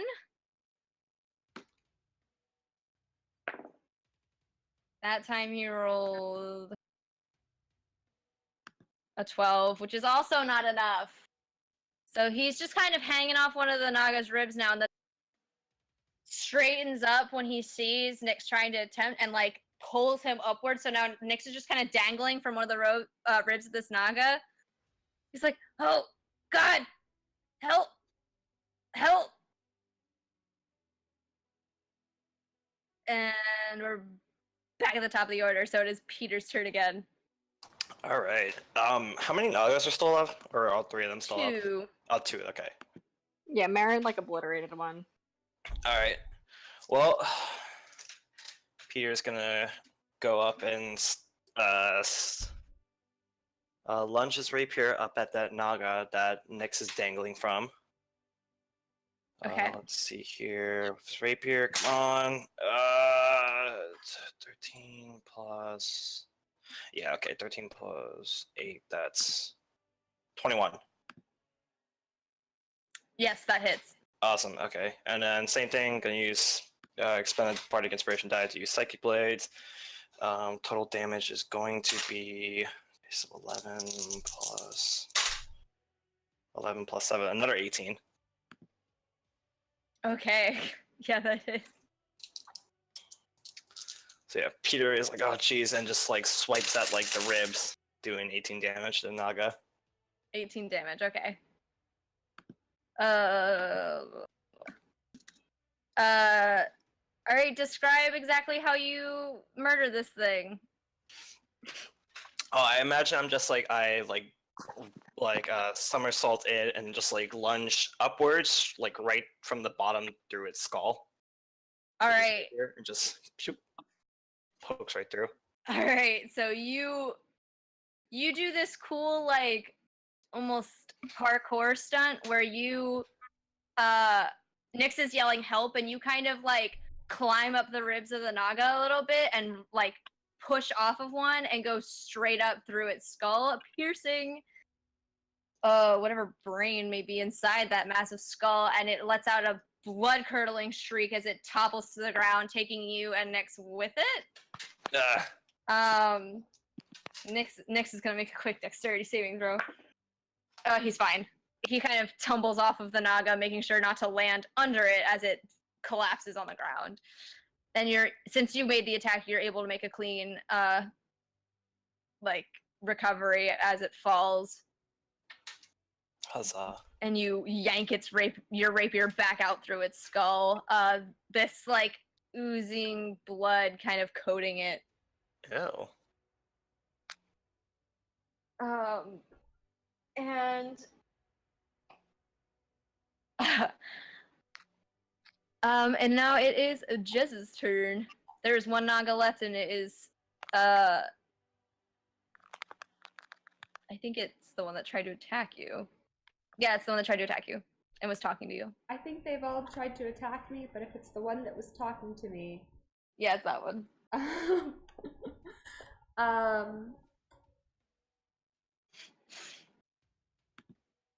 Jez is gonna cast.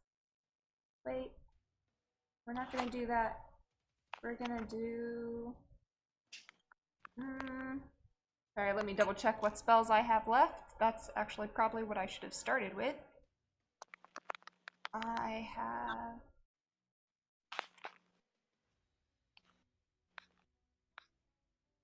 Nice, okay. I can cast this spell. So just gonna cast Ice Storm. Around. Ice Storm. Yep. Okay, what's the radius of that? 20 feet, 40 feet high.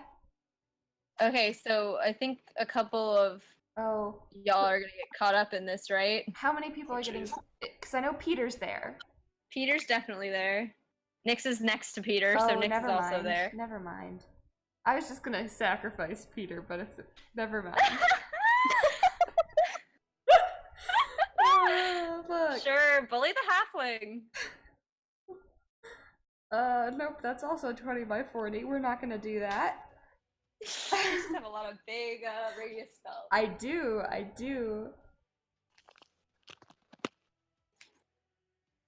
Okay. I guess Jez is gonna cast Ice Knife at Ice knife. Ice Knife. Knife. At Jezebel, what you got there? A knife. Knife. No. I think I'm gonna cast it at 3rd level. Yeah, I think I'm gonna cast it at 3rd level. Okay. So it's a ranged spell attack. I gotta So remember. do I have to make a saving throw, or do you have to make an attack roll? It's an attack Okay, go ahead then. because I'm gonna throw a very sharp piece of ice at you. Figured. 25. Oh, that hits, yeah. Okay. And then at 3rd level, I only have 2d6s. Whoops. Did the frickin' music end? Yep. Holy shit. Well, those are both shit. That's also bad.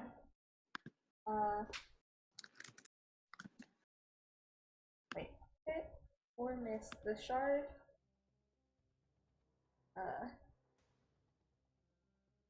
Okay. So, it hit, wait, this is so confusing. It says, on a hit, it'll take 3d10 piercing damage. I lied. I am not rolling d6s. I need to figure out what I'm rolling. Okay. Look, it's been a while. Can't find my other. It's okay. Can't find my other d10. It's fine. That's a 10. That's a 7. That's an 8.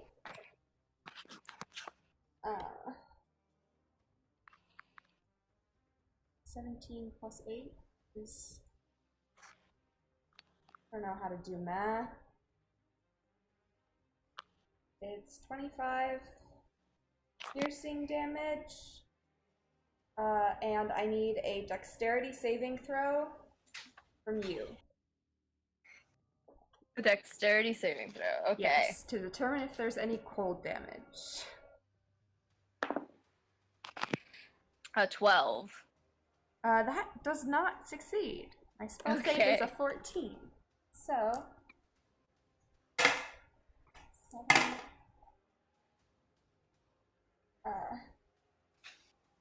10 13 what did I say before? 25 piercing damage and 13 points of cold damage. 13 points of cold, and how many of the first kind? 25 of piercing. Okay, so that's 38 points total.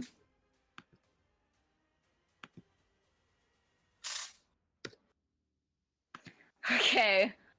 You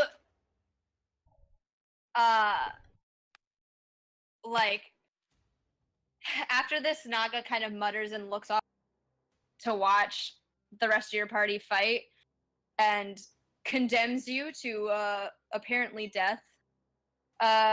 You retaliate by shooting a large dagger of ice directly upwards into its skull. And it looks down at you with almost like shock as it recoils and like it like thrashes around trying to shake loose the effect of this spell. And by the time it's done taking damage, it looks very, very weak and tired and defeated, but it's still standing. Jez puts their hands on their hips after they've cast this spell, and it's just like, I will just buy a ticket at the gate. The Naga kind of like looks at you and like hesitates for a moment, and then it responds, and it's like, "You're fools. What awaits you inside is worse than anything we ever could have done to you. You should have heeded our warning, and now you're going to pay." And whose turn is it after Jez? I believe it's Marin. Marin, it's your Mine. turn. I'm going to cast Mind Spike on it. Okay. What saving throw do I have to roll? Unless that's an attack. Oof. No, it is not. What kind of saving throw? Wisdom. Okay. I believe that's gonna save because it rolled a base 18. Oh yeah. Oh yeah. Okay. Okay. so Yeah, let's it's see. totally at 20. It does. So I don't get any of the cool benefits from it. I do get to roll a little bit of damage for it.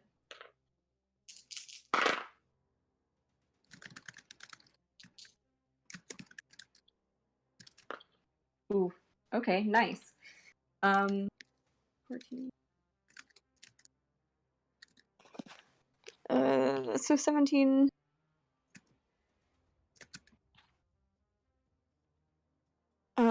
Do you round up or down?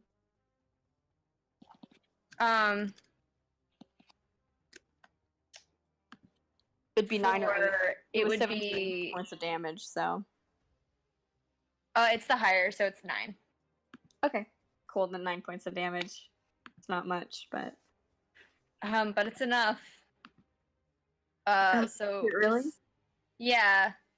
I'm not sure exactly how you can describe this killing blow because it's a psychological thing, right? Yeah. But you can try if you'd like.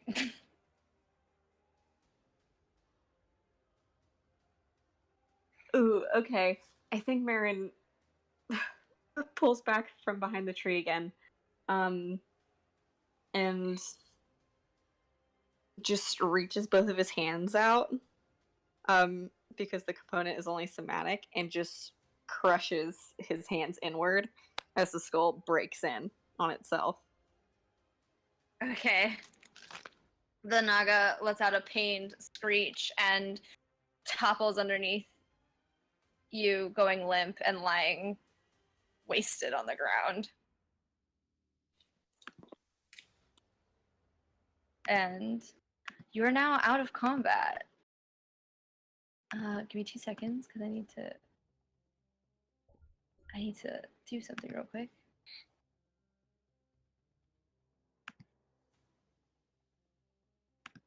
No. Oh my god, I keep clicking on the same thing. There we go.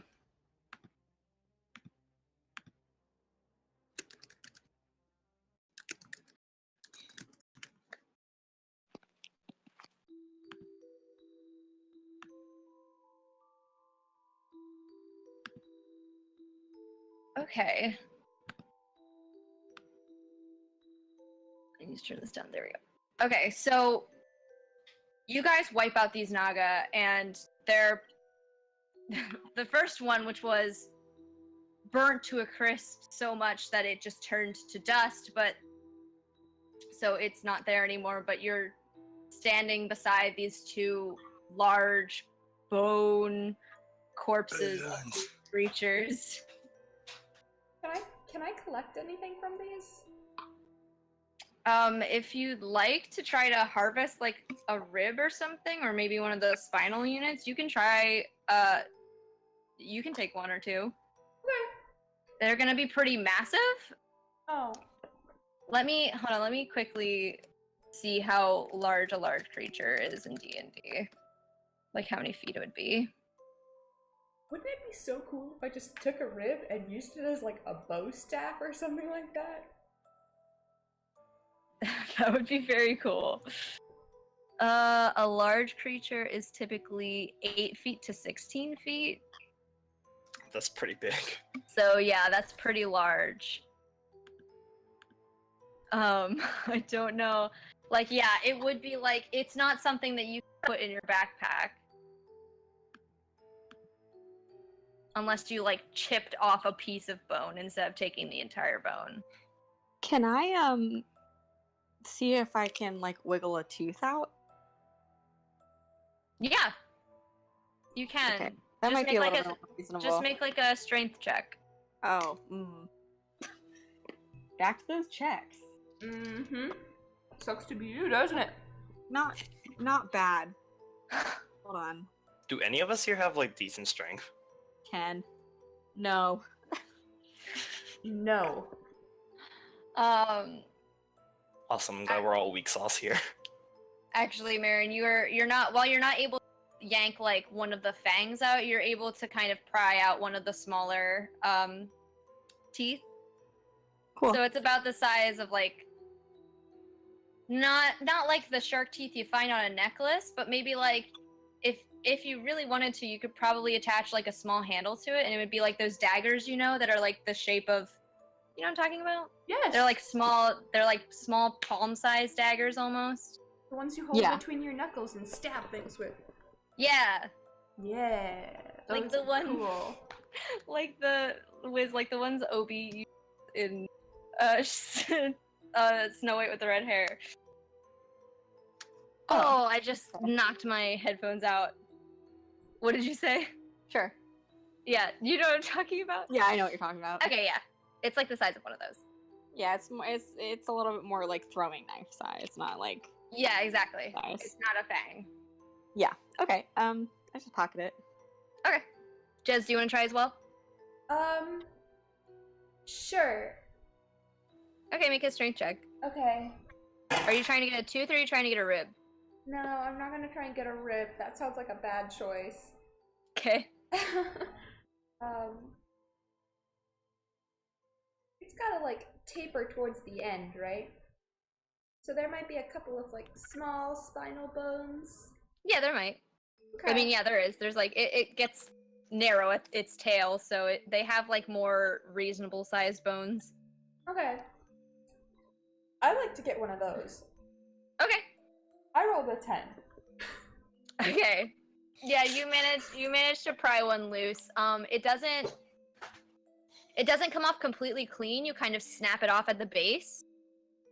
So it's not like a fully intact rib, but you have like the majority of it. I'm going to call them all ribs because that's what they look like, since it's just like bones coming off of a spine. But you know what I'm talking about, like the snake bones. Yeah. Yeah, so you managed to snap one off. How big is this? Are we talking like I would- fist-sized? What's that? Are we talking fist-sized or something smaller? No, it's still like a pretty significant size. It's probably like if you put your arm out flat from your fingertip to like halfway up your forearm. Oh, nice! So I guess Jez is like standing here holding this thing by the place where it snapped. And just turns back and is like, Jez, why are you doing that? this could be very useful. And they're kind of like waving it around. For what? Mm. Could it? Everything has multiple use or multiple purpose. I'm gonna try to take this. And Nyx is gonna try to pull out one of the fangs. Please roll well, my idiot boy. Yeah, you know, rolling the bones. Wow. He rolled an 11. Guys, we're all That's weak. better than Marin. Better than Jez. While they're doing that, could I use the looking glass to look at the what was it, like a force field wall? It was like opaque. You described it. Thank Yeah, you. yeah. Thank Give you. me 1 second. Yeah, I was about to do So that's a 13 total. So he's actually gonna manage to pull the fang out. Good job. He yanks it out and he goes, ah! Yes, I'm gonna use this like a dagger. Oh yeah. Did she? So Peter, as you turn around, you go to use the looking glass on the force field, and as soon as you raise it to your eye, you like almost like jump back with shock because looking back at you is Calliope. Just straight up like their whole face. Like not like their whole face, but like you see them like watching you from inside the dome. Okay, so the dome from the perspective of the looking glass is completely translucent, and immediately behind is Penelope. Yeah, Calliope. Cal. Yeah, it's okay. We can just call him Cal to make it easier. Oh no, I'm getting Homestuck flashbacks. No, stop. No. Stop, Cal. I don't know Homestuck at all, so. Good. No, we're not. Okay, we're dropping it. Anyways. Here's the thing, though. You barely recognize it as Cal, because as you look at him, like you can see through the smoke, but it's still like it's not like you have like. It's not like you can see through the entire carnival just because you can see through like whatever magic is trying to obscure your sight into it. Like you can see exactly where you're looking, but like it's you can't see super far into it because Cal is obscuring your view, as well as like there's still a gate on the inside that is surrounding the circus.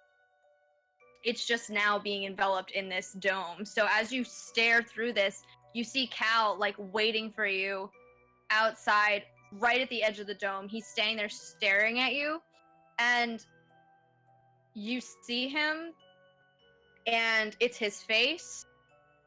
But as you examine him a little closer and look him up and down, you realize that his body is just like, the only way I can describe it is like a large bird. And his feet are like these large like talons, and he's scarred and rough and looks like his face is sunken in, and his eyes are like almost hollowed out.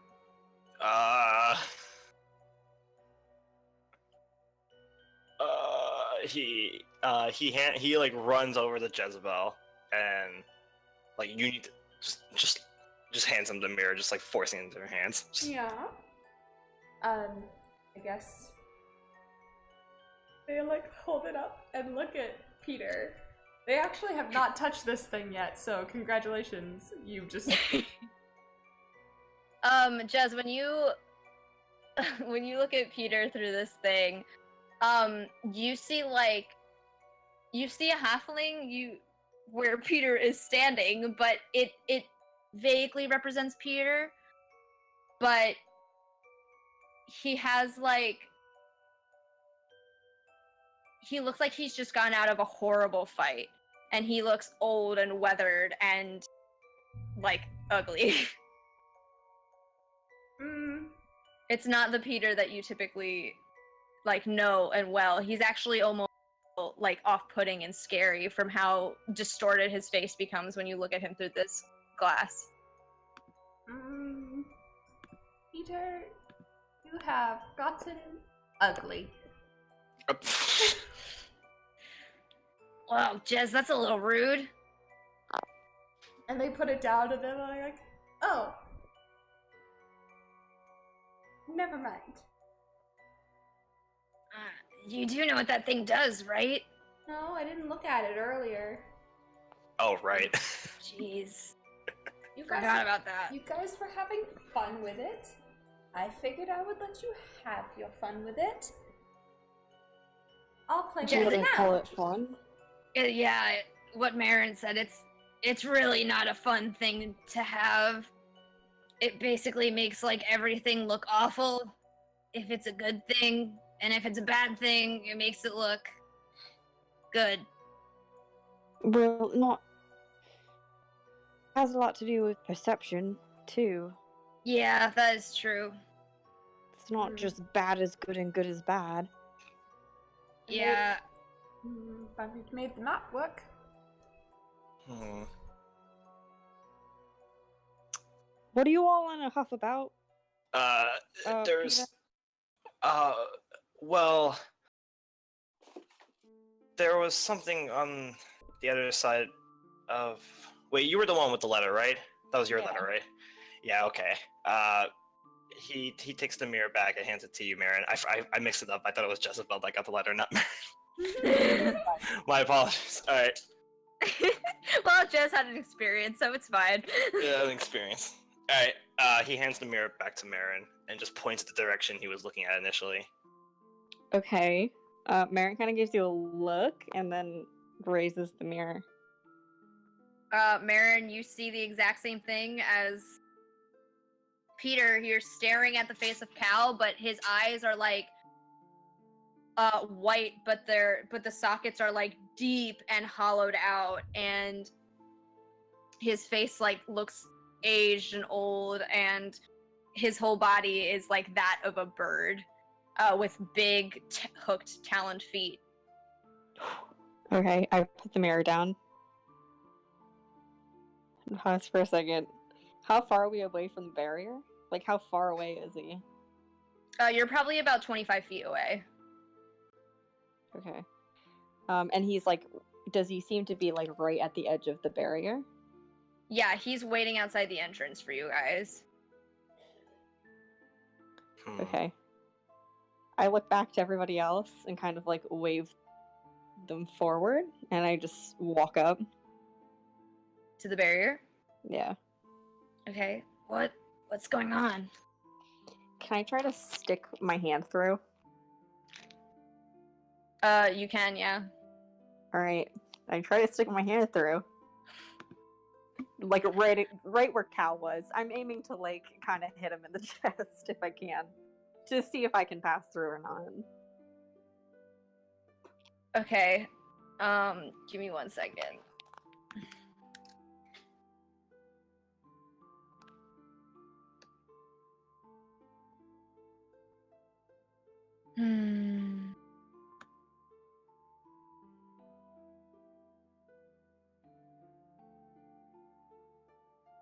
Oh my god, this is...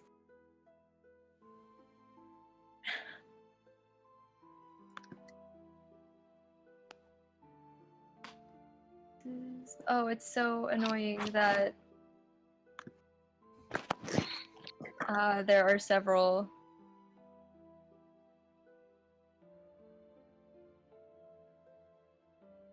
Hello? Oh. Yeah, sorry, I'm reading something. Oh, okay, never mind.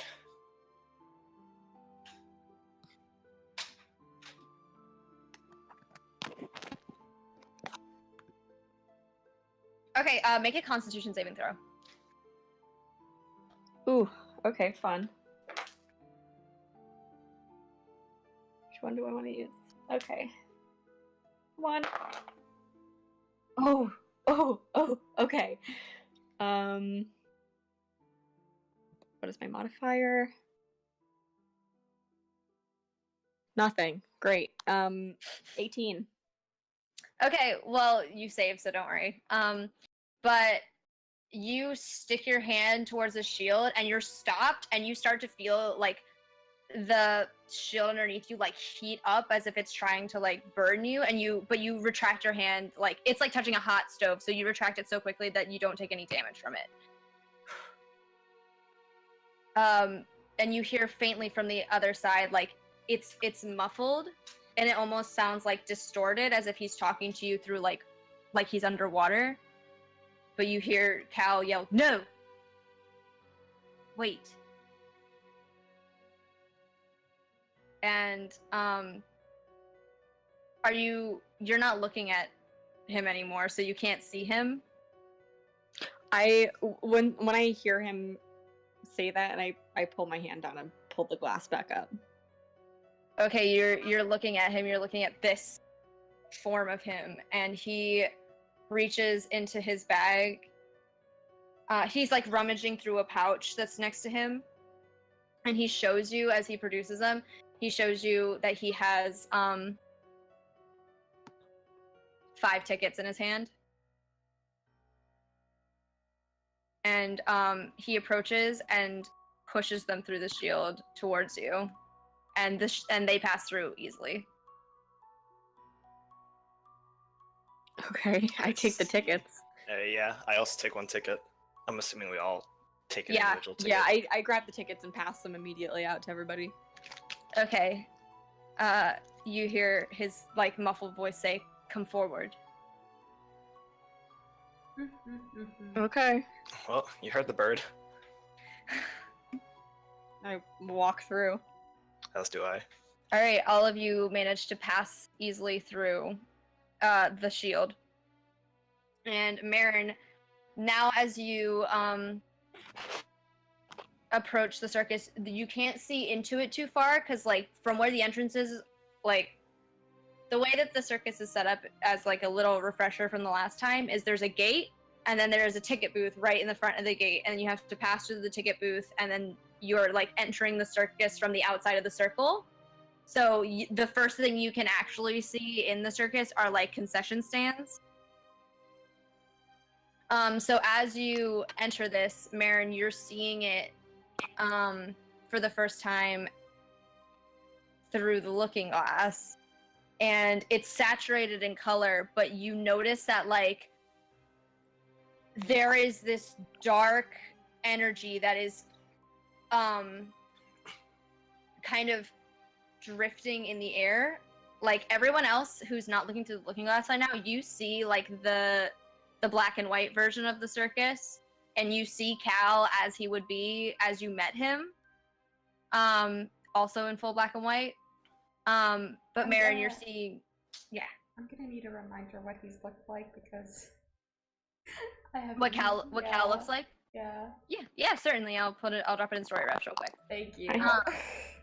I have a picture too. Of course you do. You. Never mind. Listen. Yes, dear. Yes. Yes, I know. Thank you. You're welcome. Okay. So this is the Cal most of you see except for Marin. Marin, make a perception check.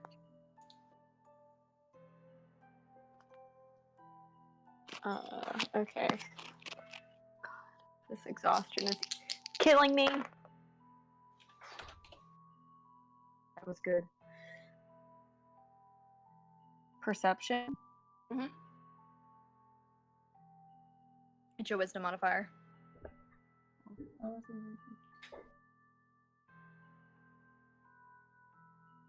23. Okay.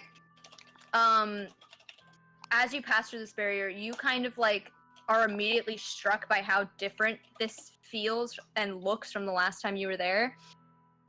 Everyone here, you kind of feel like an uneasy energy, where before, like, the atmosphere was very lighthearted and happy and inviting.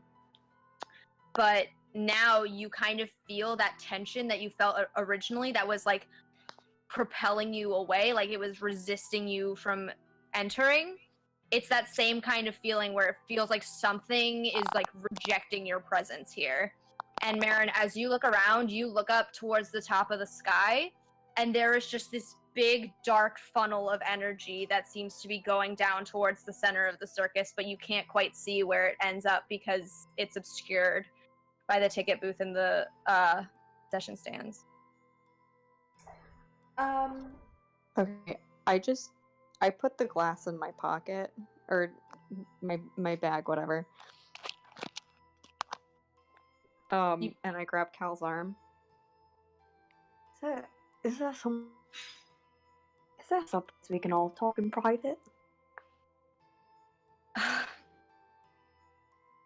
He kind of like looks at your hand when you grab him, and he's like,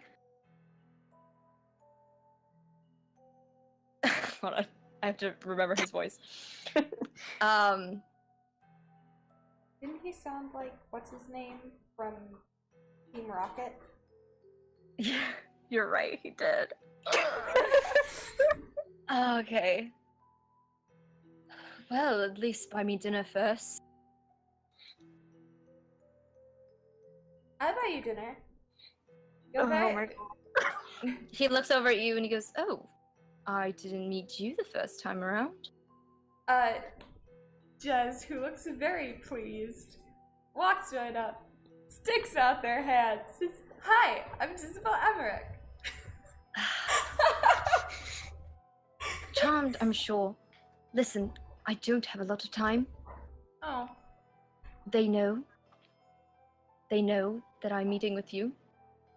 So it's only a matter of time before they start looking for me and find you. So listen closely. This is the only place that we will be able to talk in private because it's not within the gates. What's You- going on? This circus is... Let me start with the fact that I'm not doing this because I'm a good person. Okay? Let me get that straight. I've never been a good person, and I kind of pride myself on it, okay? But I have a moral code of my own that I like to follow. And up until this point, I didn't think it would come to something like this, but the proprietors of this circus are an entirely different level of evil. They use this place as bait to lure in children specifically, and powerful beings that they can feed off of, literally and figuratively. And that's why it exists. That's why the circus does what it does. It was a trap to lure in food for them. And slaves. And I was willingly a part of it. So is my sister. In fact, my sister is a much more willing and eager participant of it than I would have ever thought. But we've never been in a place like this Evermore that lies on the outskirts of your country. I can tell it's dangerous, and it is dangerous for them to be exposed to a kind of energy like this. That has never happened before, and he gestures upwards towards the sky where none of you see what's happening except for Marin, who can't see it right now because you're not looking through the glass, but you know what he's gesturing to. He's gesturing to the massive energy that is funneling into the circus. They've never had access to something like that before. It was always an individual. And quite frankly, I'm not prepared for what will happen if they get their hands on that energy. Right now, they're trying to secure it in some manner. But I don't know how, and I don't know how close they are to achieving that, but it needs to be stopped. And when all of you approached and they let you leave, that's not always the case. They must have made an exception because you were here to investigate us. That was no secret. You all weren't very good at disguising that. So they must have wanted you to go back and spread the good word, I guess. I'm sorry if I'm talking very fast. I think they're coming. Who is they? Proprietors. Who are the Yeah. proprietors? There, and you hear a crack come from behind it, and the light in the ticket booth explodes. Oh. And you start to see like the lights kind of on the fence that decorated the entrance that said Isalka and Die, they start to like flicker, and soon all of the lights that were keeping that illuminated shatter, like sprinkling glass down on all of you. And Cal cowers down, and he looks at you, Maren, and he goes, "You looked at me, and you looked at me too." He looks at you, Peter. No. You know what I am. I'm not this. I'm not an elf. And there's only so much I can do to help you, but they are far more powerful. And I enlisted Thaina thinking she would be able to warn you before you got here, but I don't think she did. But she got you back here, and that's all that matters. You need to stop them. They're not going to be easy to access. They are in the heart of the... And as he is saying this, you see what was previously that green hand that reached out and took your tickets. That creature begins to emerge from the booth, and as you look it dead in the eye, let me quickly pull up what it looks like because I have it bookmarked and I forgot to pull it up. Please. Here it is.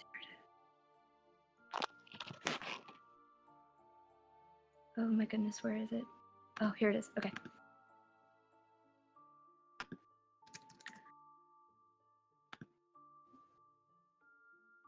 As this creature emerges from the booth, you stare at her straight in the face.